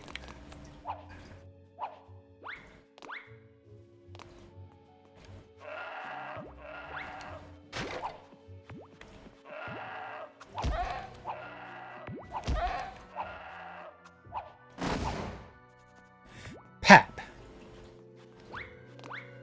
Speaking of Pop, let's hop on Pop.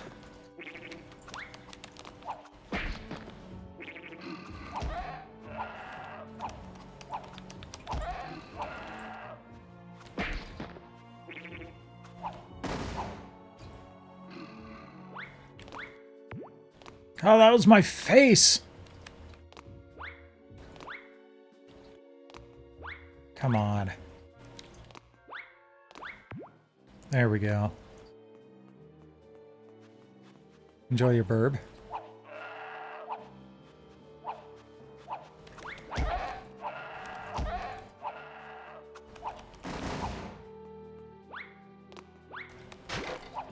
There we go.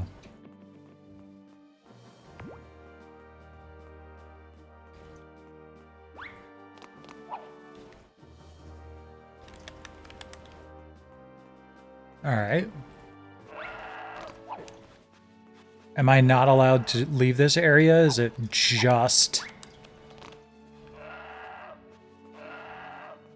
screwing around in here?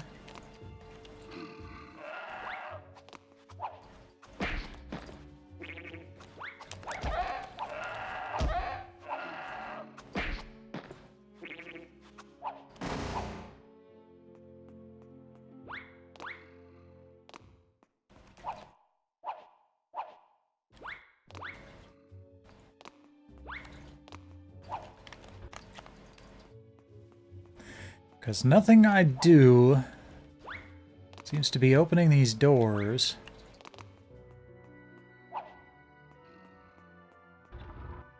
Oh, there we go, there we go, there we go. Triangle and push.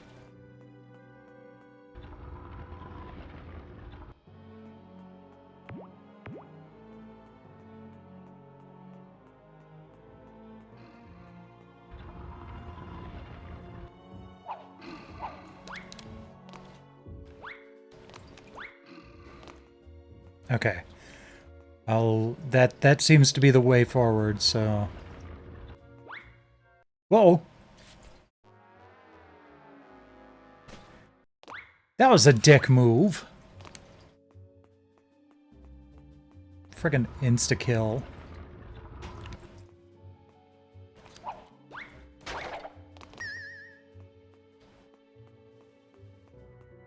Can't remember what we end up spelling.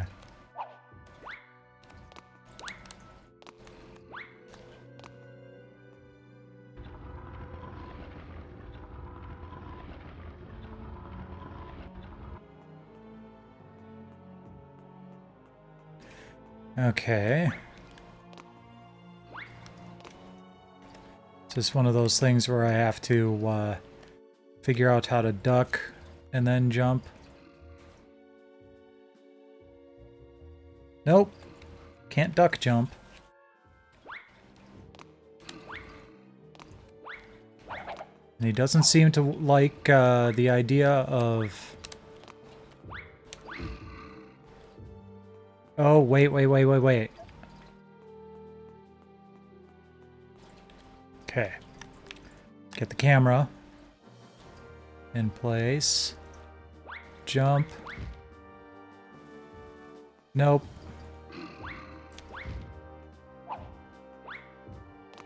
Alright, well, this can go hang itself.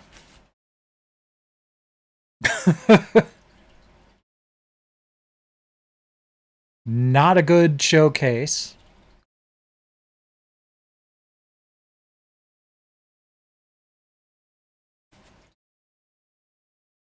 Again, if a game is that inscrutable just in its demo, it's not going to encourage people to actually buy it.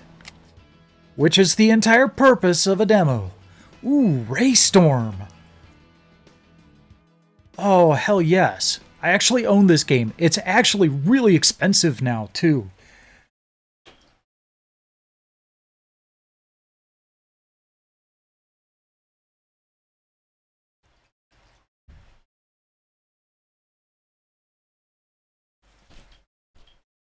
It's very Raiden-esque, but you know,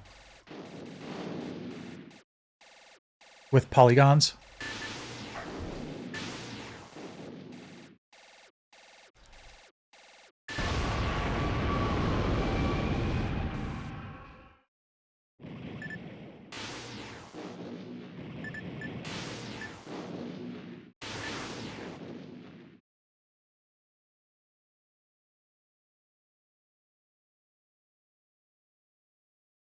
Another sound clip that lives rent-free in my head.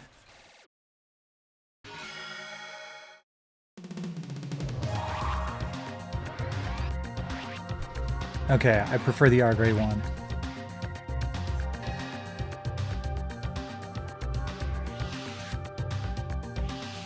No, we'll stick with that. See if we hear it here.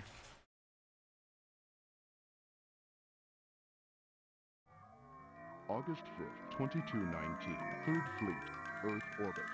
Okay, so that's the voice that I enjoy, but in the first level, it's, you know, August 5th, 2289, Albion DU.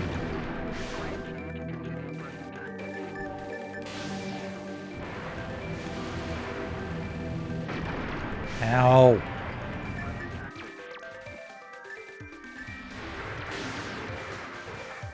It's another one of those things where I enjoy playing this game. That does not mean that I am good at it.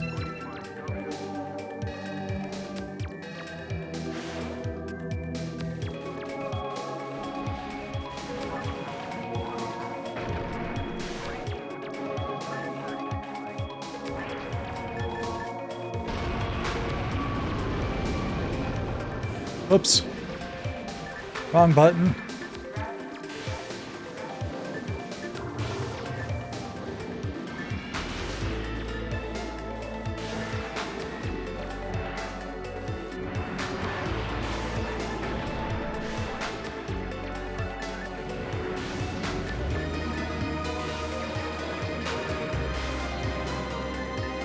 I think this is supposed to be like part of the Raystorm, or part of the Raiden series.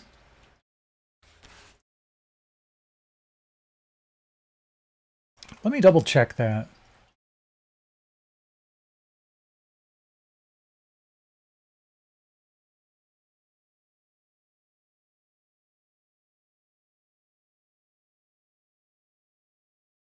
No, it was actually the first in a new series. Ray Storm, Ray Force, and Ray Crisis.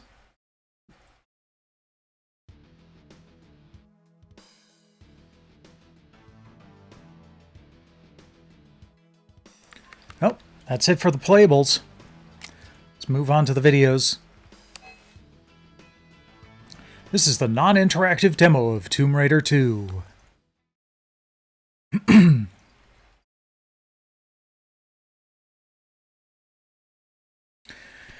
And it's only 10 o'clock. So as soon as we're done with these and the hidden treats on here, I'll switch over to the Switch. And we'll do some Pokemon.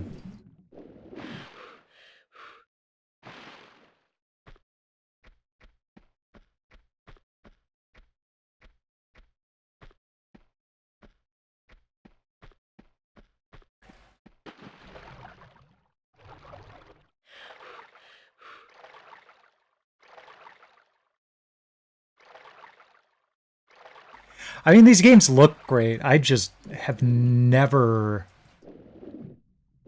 been able to get into the Tomb Raider series.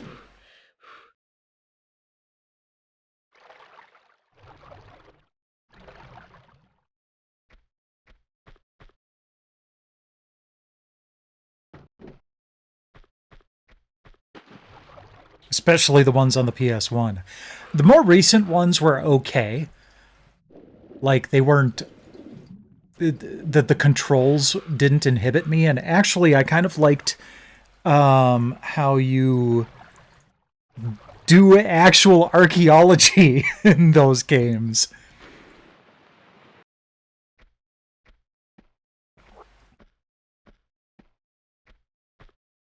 Like, I played one of them for one of the more recent ones for a you know, plus dive, and you had to like look around a room, take some rubbings, analyze it, and every little piece you analyzed, it would start to improve your understanding of the language, so then you could go to the obelisk in the center of the room and decrypt it. I thought that was really cool.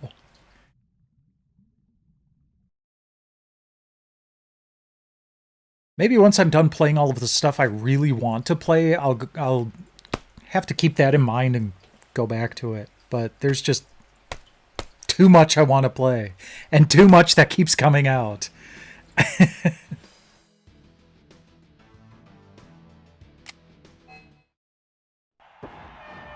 There's something new coming down in the 98 lineup of sports titles from the PlayStation Athletic Department. It's a whole new level of graphics and gameplay. Man, it's a shame that PlayStation only has, like, MLB The Show Who's left. creating them? We're taking you inside to find out. The first thing you notice is that the biggest influence on the games are the pros themselves. They're kept pretty busy in the motion capture studio. We get a guy like a Chad Brown, a Lamont Warren, a Jerome Bettis, a Steve Bono, a Tim Brown. We get them down here and we pick their brains. Yeah, we get them in the motion capture studio, and then we spend hours going over plays and individual player movements. You're going to find linebackers scraping in our game. You won't find it in other people's games. Why? They don't even know what it's about. The second biggest influence at the PlayStation Athletic Department is the sports expertise of the developers themselves. We're all sports fanatics here. We're not just programmers and artists putting a sports game together. Ex-college players or ex-pro players actually develop the games. The developer for MLB 98 played professional baseball for the Minnesota Twins, Chris Cutliff. Kelly Ryan and myself played Division I college football. Our lead hockey programmer is actually a hockey player, plays twice a week. It makes a big difference when you have someone that understands the game and can implement little nuances. He's got Gowron eyes. The result is a first in sports video games. What's new in technology is all new polygonal graphics across the entire lineup. It really sets a new level of video game realism. NFL Game Day 98 is the only polygonal football game on PlayStation. NFL Game Day 97, it was a sprite-based game. One animation would have basically 5 or 6 frames of animation. It looks very flat. Now with polygonal graphics, you actually have a 3D model of a player that has depth to him. You can have up to like 30 frames of animation. You get a very seamless and realistic human-like movement. If you're a face-off fan, the first impression you're going to have is... That is one big benefit of polygons over sprites, is that you don't have to hand animate every frame, because the polygons have to move. With sprites, you had to animate, you had to have a drawing for every frame of animation that was there. So if you're a defensive lineman, in NBA 98, you're swimming, just like they do in the NFL. If a receiver's coming off the line, you're the DB, clock him.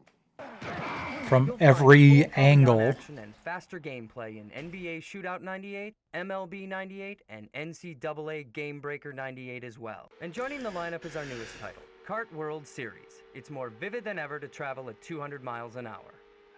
Toward the end of our visit, it became apparent that developing sports games is a game itself, a high-stakes competitive push to put the most realism on screen.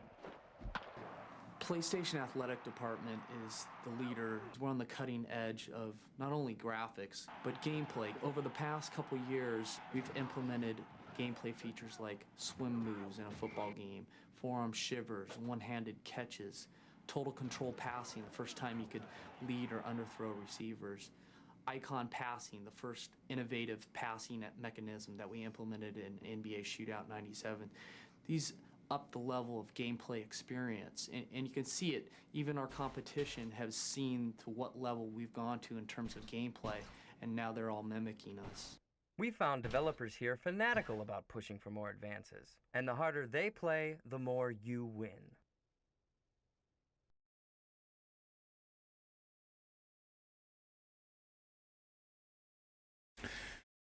Okay. Next up is Apocalypse. That was actually pretty fun. Welcome to Apocalypse, a hot new game from Activision that is the first to texture map a real person's face onto a CG model's body. Welcome to paradise, kid. And that face belongs to action movie star Bruce Willis. Time to get jacked up for Armageddon. Bruce Willis stars as Trey Kincaid, your virtual partner in the Apocalypse adventure. Motion capture technology was used to fully integrate Bruce into the game.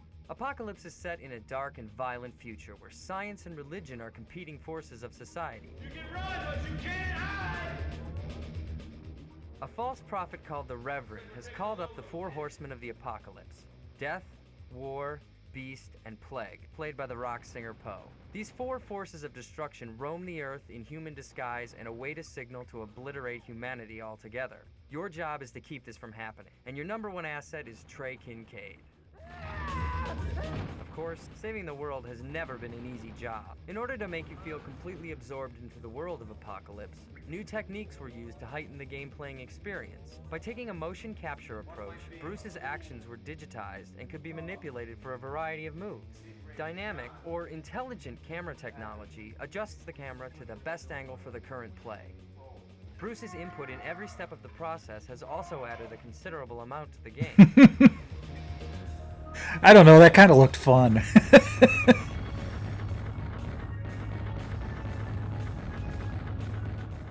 A high priority when creating the game was to make sure the shooting worked within each scene. You can see exactly how all this attention to detail paid off.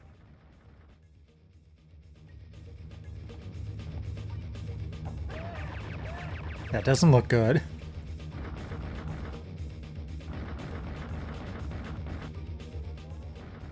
One thing is for certain. Enter the world of Apocalypse and you'll never want to leave.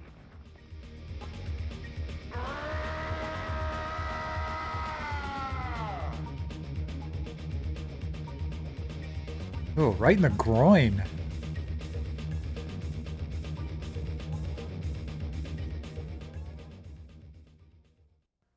Apocalypse by Activision.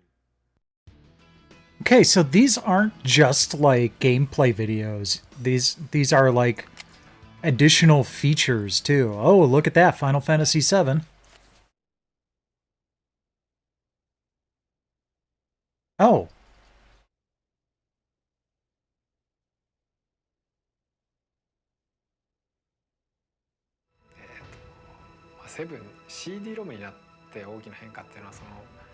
The most significant difference to us was capacity.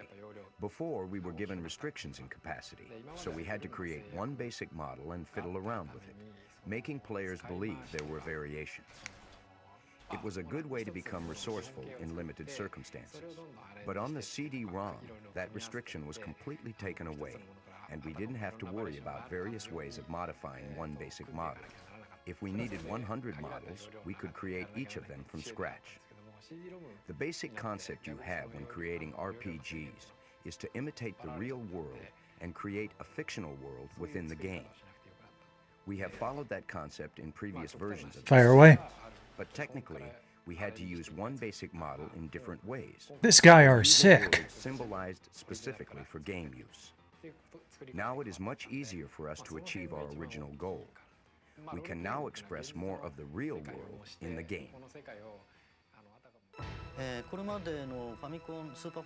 Good God, those glasses! The number of simultaneous music channels used to be 8 in the Super NES. Now I believe there is a filter when you're searching through. It's a little annoying to try to find like the full list of games, but I think when you get to that full list, there is a filter for PS2. And you won't be able to create that kind of a sound on Super NES. Suppose we create That said, 10 notes and you still have 6 the notes PS2 games that they have there aren't many, and some of them do not play well on the PS5.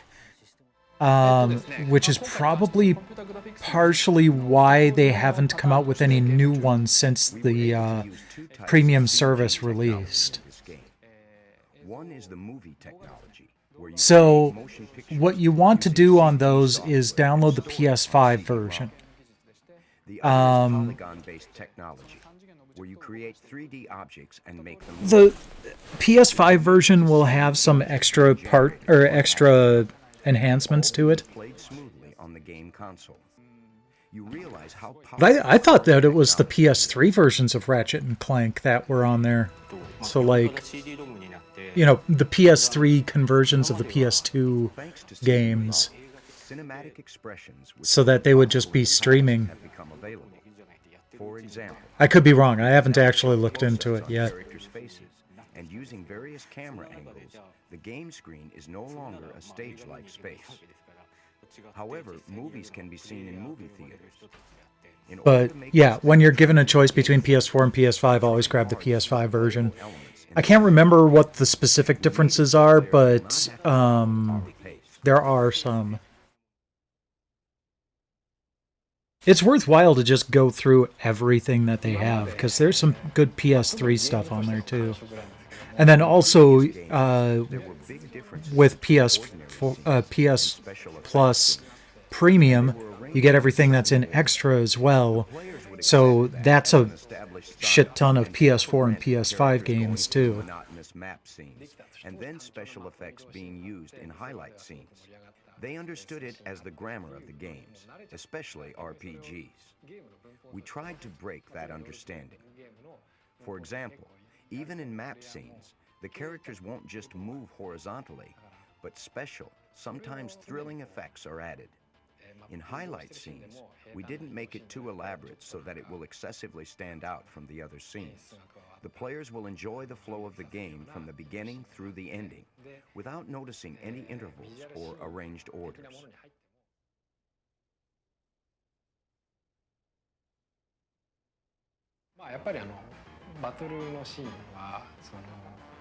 In battle scenes, we use a lot of camera angles and effects, paying attention to space and 3D.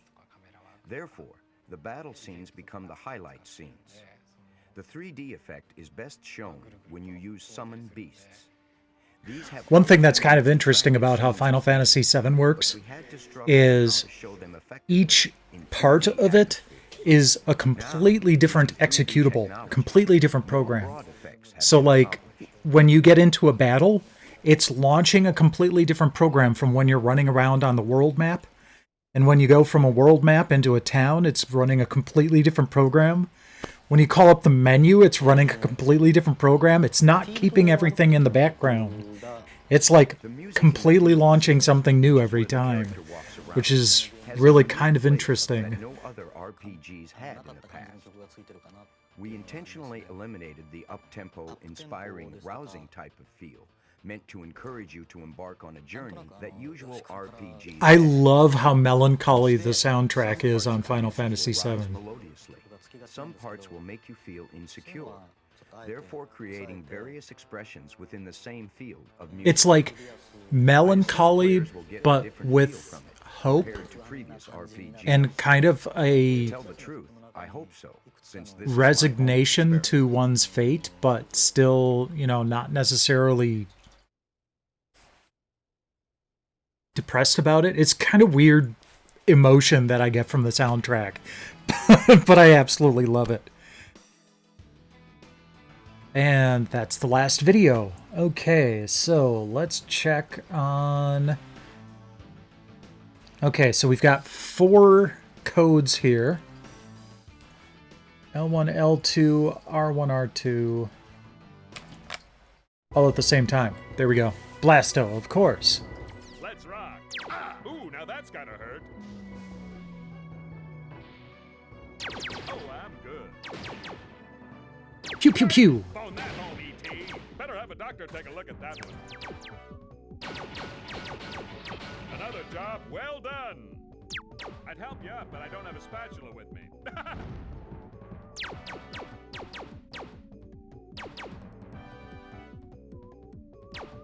Bingo. Ow. No, Blasto. Maybe like that. Housekeeping. Don't worry your pretty little head. Blasto to the rescue. Alright, next video. Circle, triangle, square, triangle.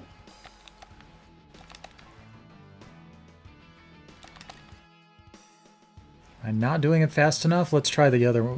Try another one. Okay. I think I've got the cadence down. This one's triangle, circle, triangle, circle. Spawn the eternal.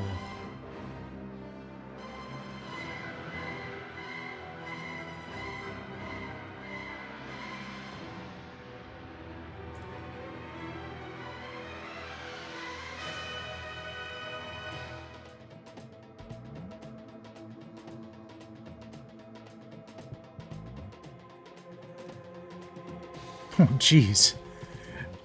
Tears arms off.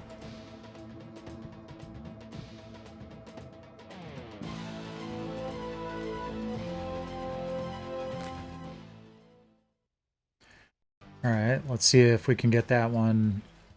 Circle, triangle, square, triangle.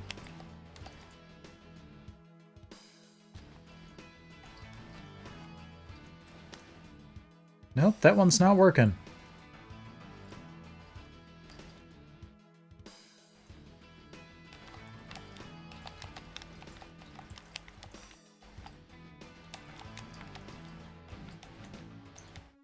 Alright, let's try this one then. Triangle, circle, triangle, triangle, square. Guess we just don't get to watch Crash 2, but we do get to kill off the, we do get to, piss off copyright. So, here we go.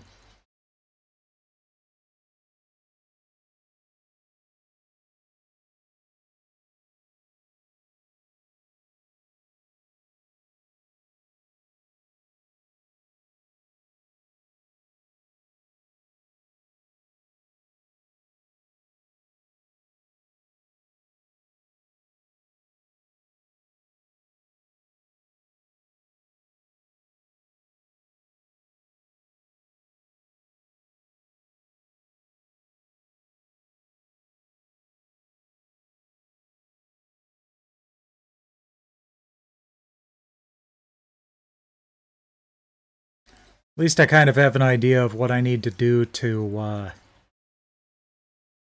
fix this if YouTube throws a fit.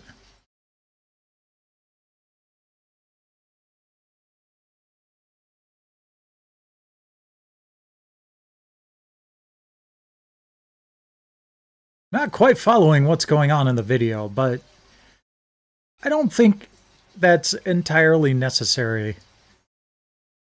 I think it's mostly just a matter of imagery to go with the music.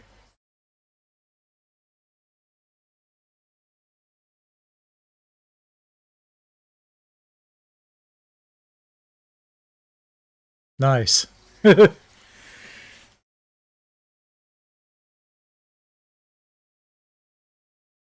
Yeah, basically they are. Not all of them have trophies, but some of them do. Wild Arms is one of them.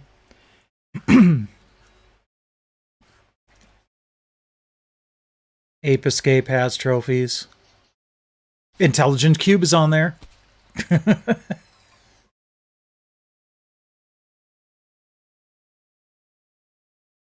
They usually update the PlayStation Now library on the 15th of each month.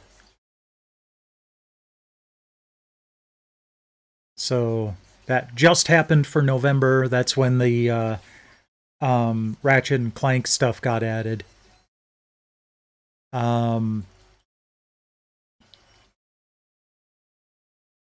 But we'll see what happens next month.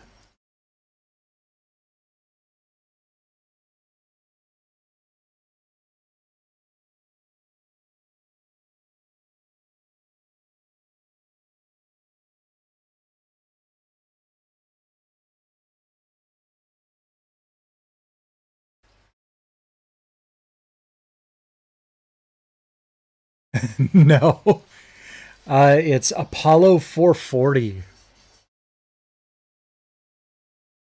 I'm probably going to have to swirl it out for YouTube.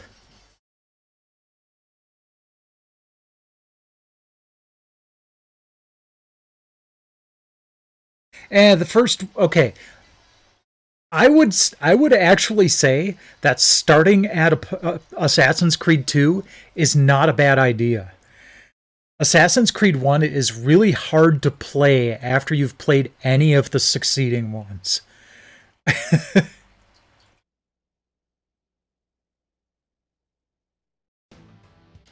Okay, let's try that Crash 2 video code one more time here.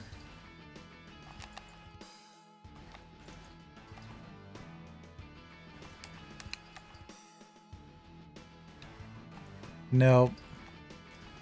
It's not liking it. Oh well. Alright, so that's it for PlayStation Underground Volume 1.3. We've still got a bit of time left, so I am going to go ahead and switch over to Pokemon Violet. So give me a few moments here.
I thought I had unmuted myself. Anyhow, thank you. Yeah, I was able to find the right type of hat in the main city. But yeah, so I just took out the giant crab critter. Let's see here. So if I go for a...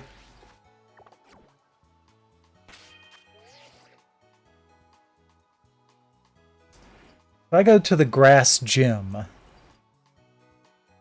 really only Snom and Fletchling are going to be any good. Oh, and Spoink. Whooper is going to be at a severe disadvantage. Ah, but it's got poison. You know what? We might not be too bad off. I ain't no Hufflepuff.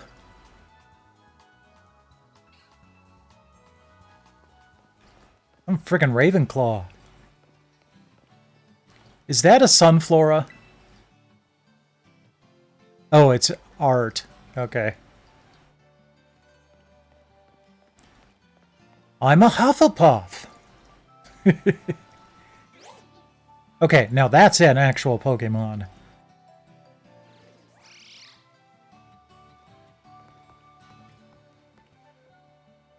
And the audio is very quiet, it looks like, so bump that up a bit. Now, I haven't run into any, like, ridiculous visual glitches. I mean, I've had a couple of, like, camera clips, but nothing as ridiculous as some people are reporting.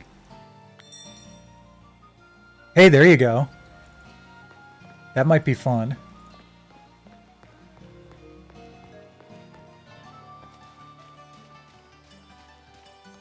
Dude, check this shit out. Oh man, I wish I had a place like this to run around in. Can I climb this? No. Damn it. They've got a jungle gym behind the jungle gym. That's gotta be on purpose.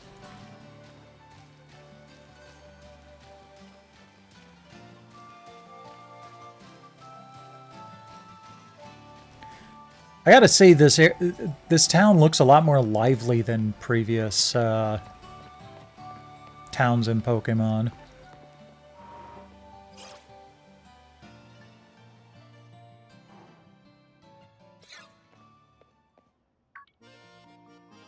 Ah, it's Nimona.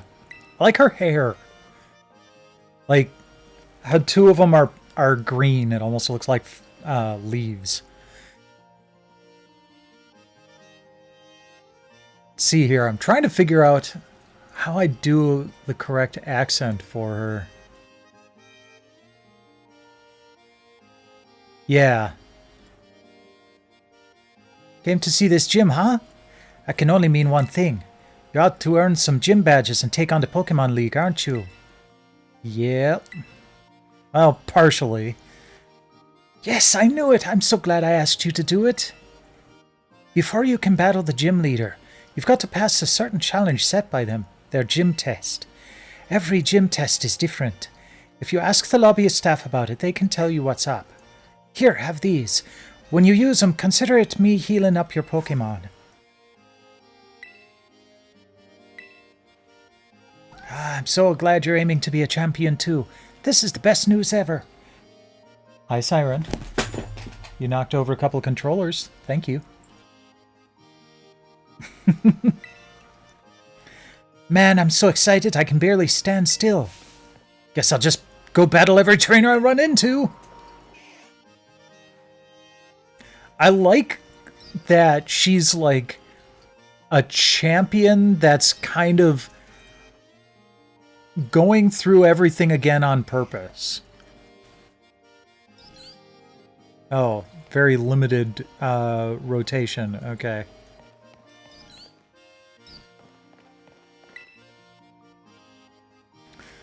Welcome to the Artisan Gym.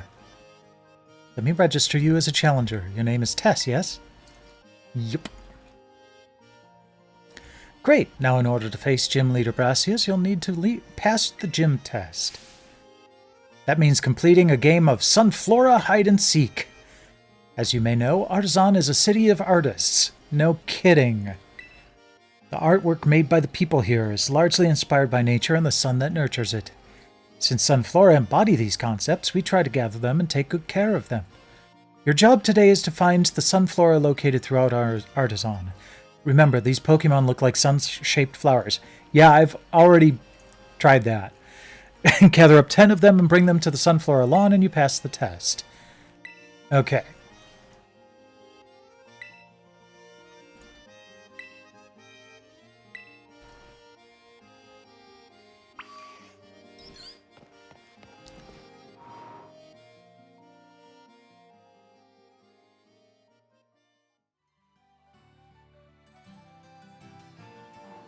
This game also plays a lot more smoothly on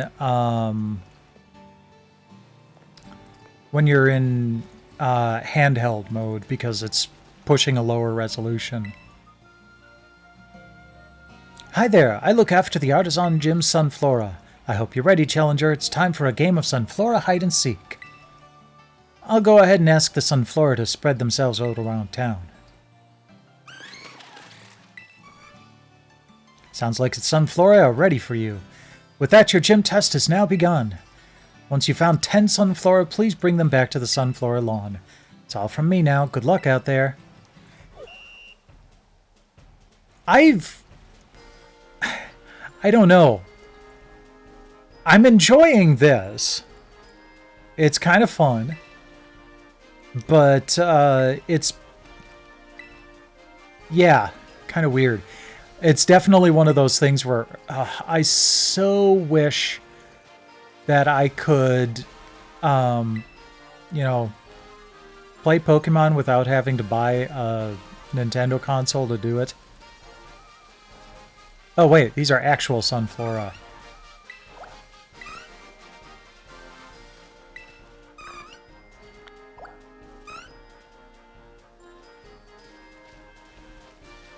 Okay, so that's what I'm looking for. Alright, Josh is gonna love this part.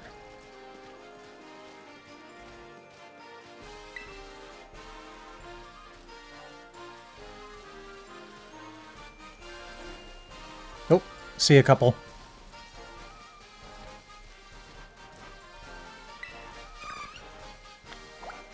Get out of my way, camera. Oh, that's one I've already found. Alright. Thought I saw a second one, but I guess not.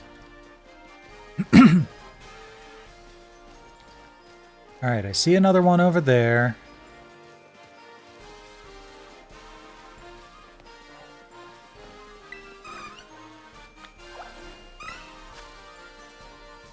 I don't want to drink right now. Might come back for some lemonade later, though. Oh, are there going to be Sunflora up there? Well, let's check.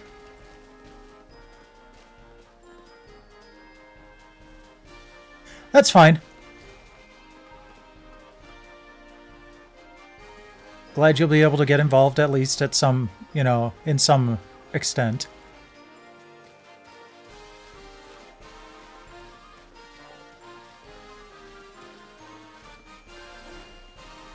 Alright, let's keep going this way. Not least of which is to get some stuff. Oh, nope. I didn't realize I was actually leaving town. Okay. I was just going to try to go around that building.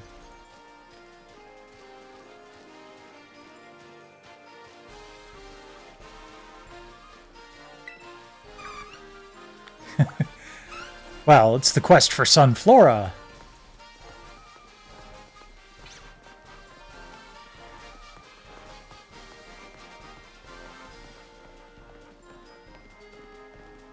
The stuff is just a bonus.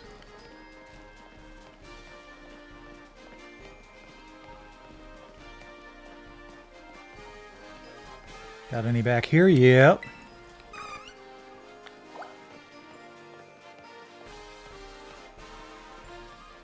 None by the flowers for some reason. God, why... The low frame rate on their movement is annoying.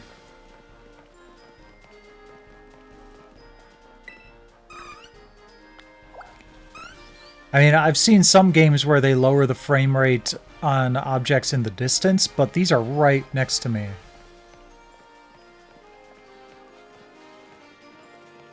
Oh, I see another one over there. Out of my way, guys.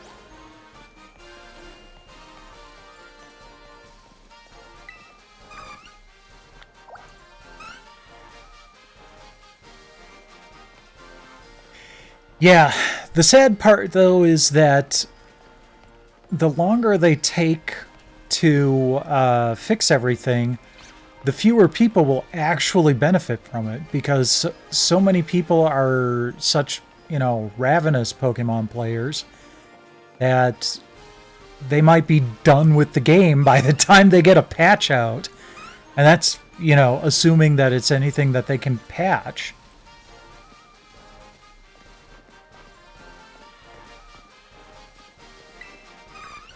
There we go. There's all 10. That wasn't so bad.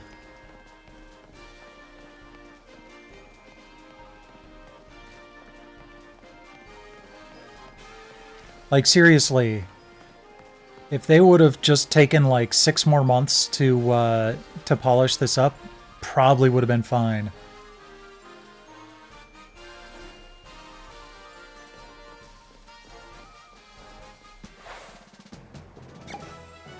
You passed!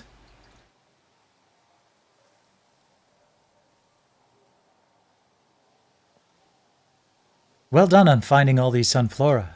You passed the gym test with flying colors. Now please head back to the lobby at the Artisan Gym to report your result. Shouldn't you be the one reporting the result? So, you know...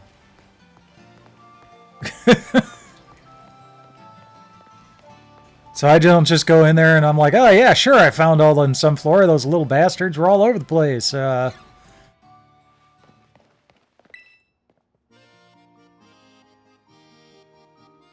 Yeah, I've not played it nearly as much, obviously, but...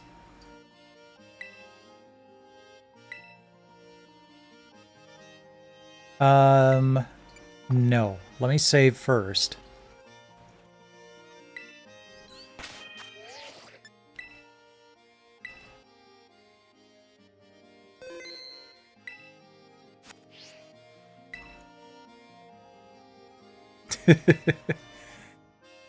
Jesse and James were only in Pokemon Yellow, if I remember correctly.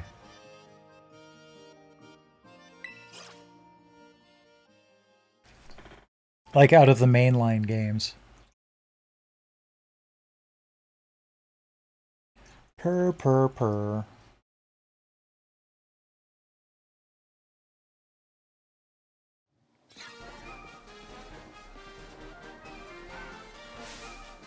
Greetings, Challenger! Oh, jeez.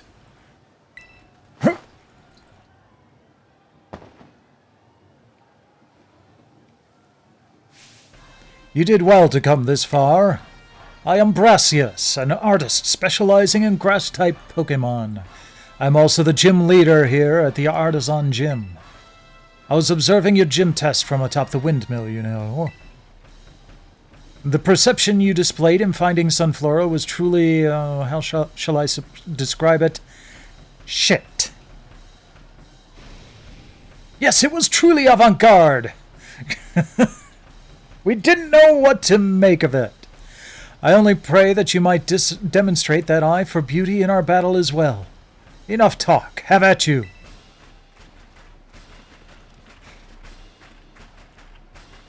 There was a big grass icon on the map, so at the very least I knew going into this what it was going to be.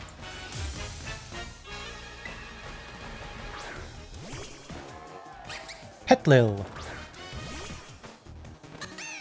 Go, Verdito. Art is creation and destruction. Struggle, else your defeat will nourish my Pokemon. Level 16, huh? Okay. Let's hone claws.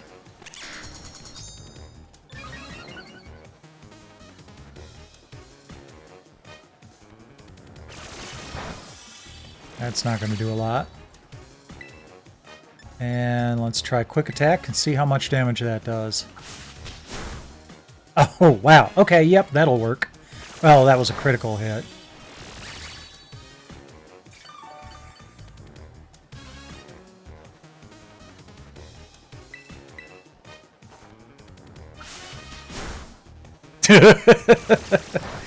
Yeah. I can't really consider that a positive memory, but it's a memory.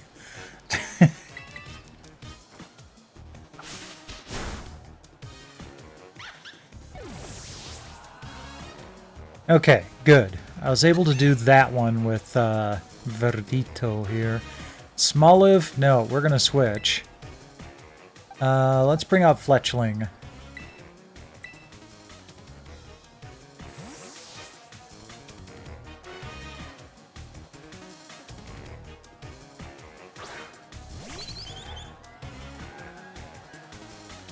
I remember using Fletchling a lot in, I think it was Black and White.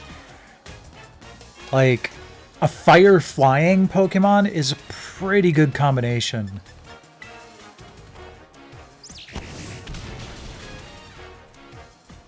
That was a super effective attack. Didn't do a lot of damage. Let's try pecking. There we go. Fletchling's a good old pecker.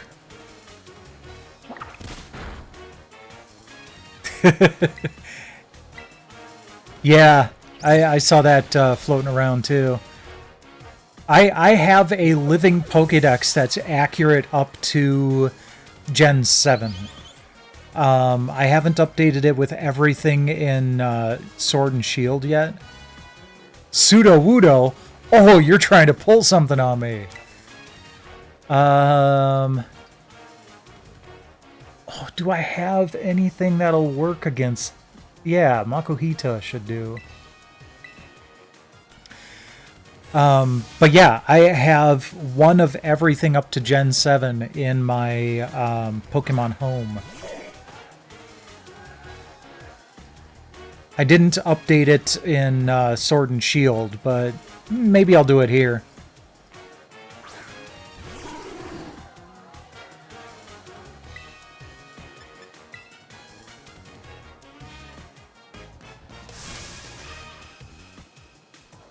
Oh no, you're gonna crystallize it. Yeah. And I hate the crystallization thing because it can change the type of the enemy. So now it's actually plant type. I mean, at least you get a little bit of a hint because of the crystal growing out of its head. But that, okay, that's kind of funny that the Pseudo-Wudo crystallizes into plant type.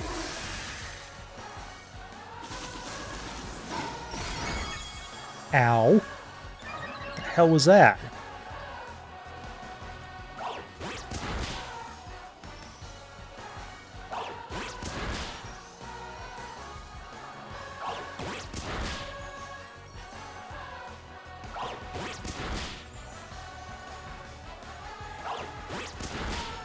This would probably be working a lot better if he didn't crystallize. Alright, I'm gonna swap Pokemon here. Let's see here.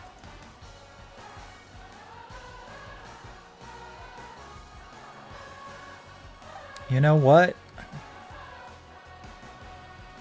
I'm kind of tempted to bring Fletchling back, but let's go with Snom.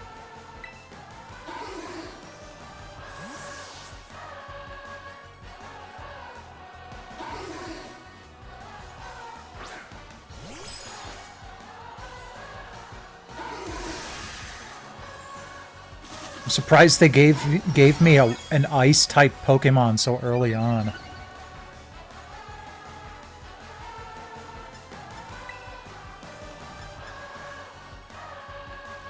Let's see here. Which one is the most powerful? Let's go with Icy Wind. Ow, damn it. I'm sorry, Snom.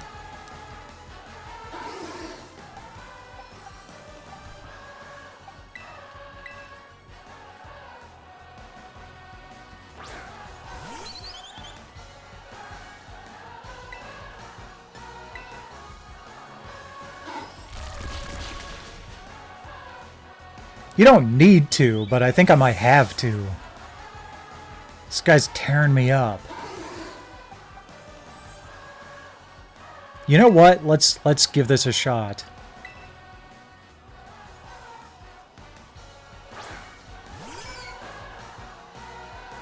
Yeah, I'm really not a fan of how this turned around so harshly.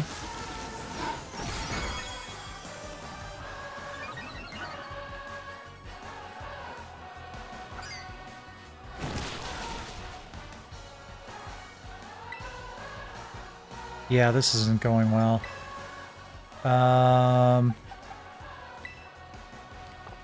Nope. Let's go ahead and bring out Spoink. Verdito will be my last resort again.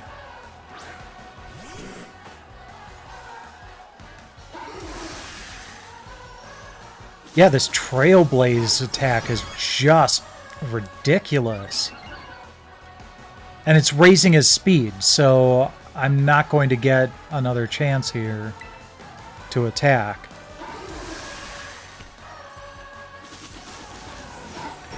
You know, it sucks, but I probably should have been letting these Pokemon die so I get free swap in and at least one attack.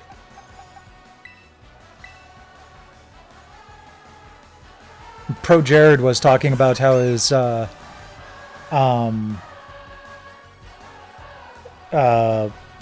Violet Nuzlocke came to a grisly end, and I wonder if this might have done it.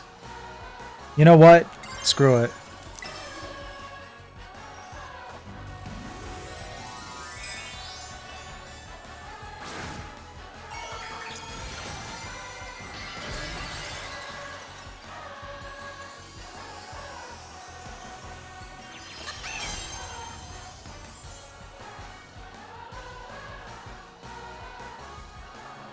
Haha.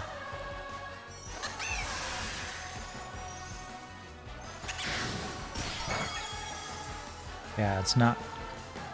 Didn't think that would be very effective. Wonder if Quick Attack will do better.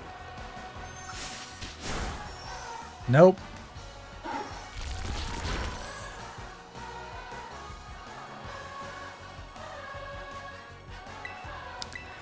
I will say, though, that I stand a better chance of, like, alright, we're going to heal Verdito up again, and he'll at least stand a chance of defeating Sudowoodo. No, we need a Super Potion here.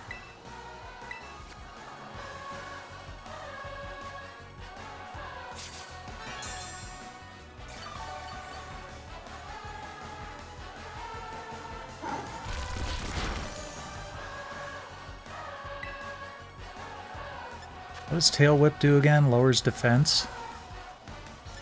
I so rarely use that because, like, the amount of damage that I do by casting Tail Whip and then doing an attack is about the same as doing the attack twice.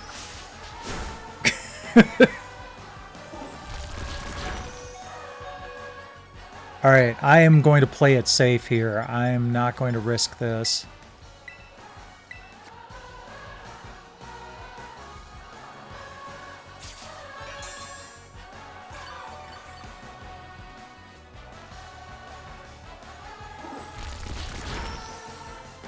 Oh yeah, I'm sure that at some points it's useful, just not generally. I do like that the Pokemon kind of have texture to them.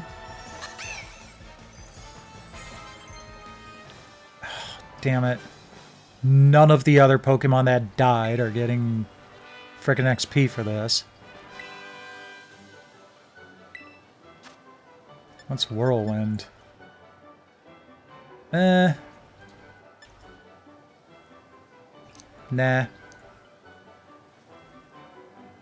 Yay, I won! Avant-garde! Is that all you have to say, dude?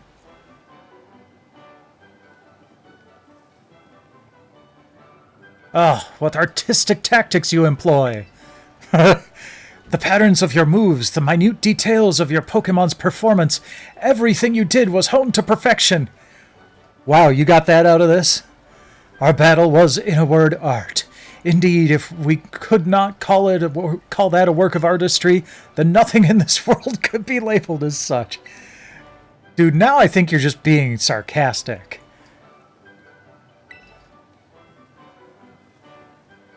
Sure, we'll take a photo together. Hey there, Zelnup.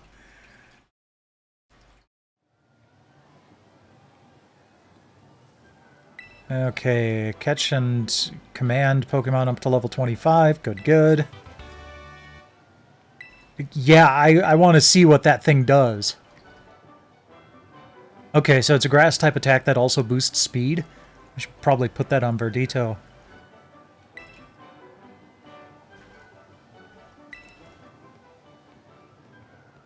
And go do your piece, dude. Art!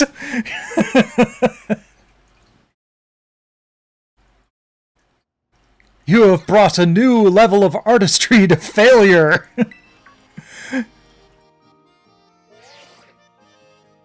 Hey, Tess. Just had to tell you, my Pokemon are learning some pretty cool new moves. Be ready. How'd it go at the gym, by the way? Pretty rough. Sure, you big joker. I bet you walked out with a badge, didn't you? Well, yes, I did. I'm so glad I encouraged you to take on the gyms. Nice job, past me. I'm training hard too, by the way. Day and night, going all over the place to boot. Thank goodness we've got the map app. It helps a ton with figuring out where to go next, especially in a huge place like Paldea. After all, the path to getting stronger usually has some strange stops and detours. Speaking of strange places, I wonder what Arvin's up to. Anyway, catch you later. I hope you know I'm going to want a battle if we run into each other. Well, at least she didn't say smell you later.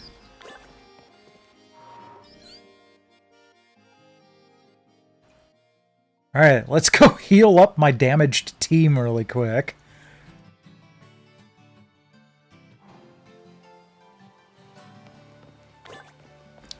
Let's see here. Well, I know there's one this way. Wait, hold on. Oh, yep, there it is. Okay, hold on. Ah! Don't need to crouch. Hi there, Go-Goat.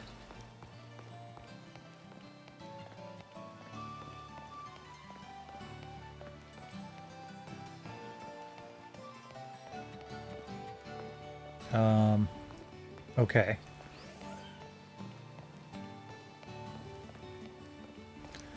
There we go.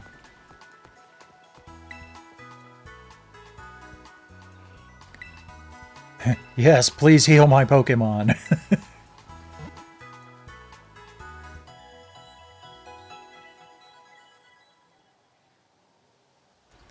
I know I've been kind of not been doing the best job at actually paying attention to leveling up, and I probably should. Hi. Bye-bye, Siren. So that'll probably be what I do next.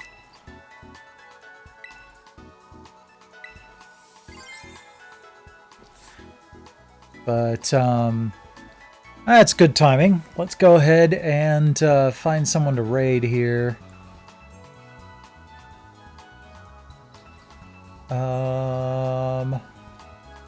Ooh! Fortifier's streaming. Playing Jill of the Jungle. Let's go raid him.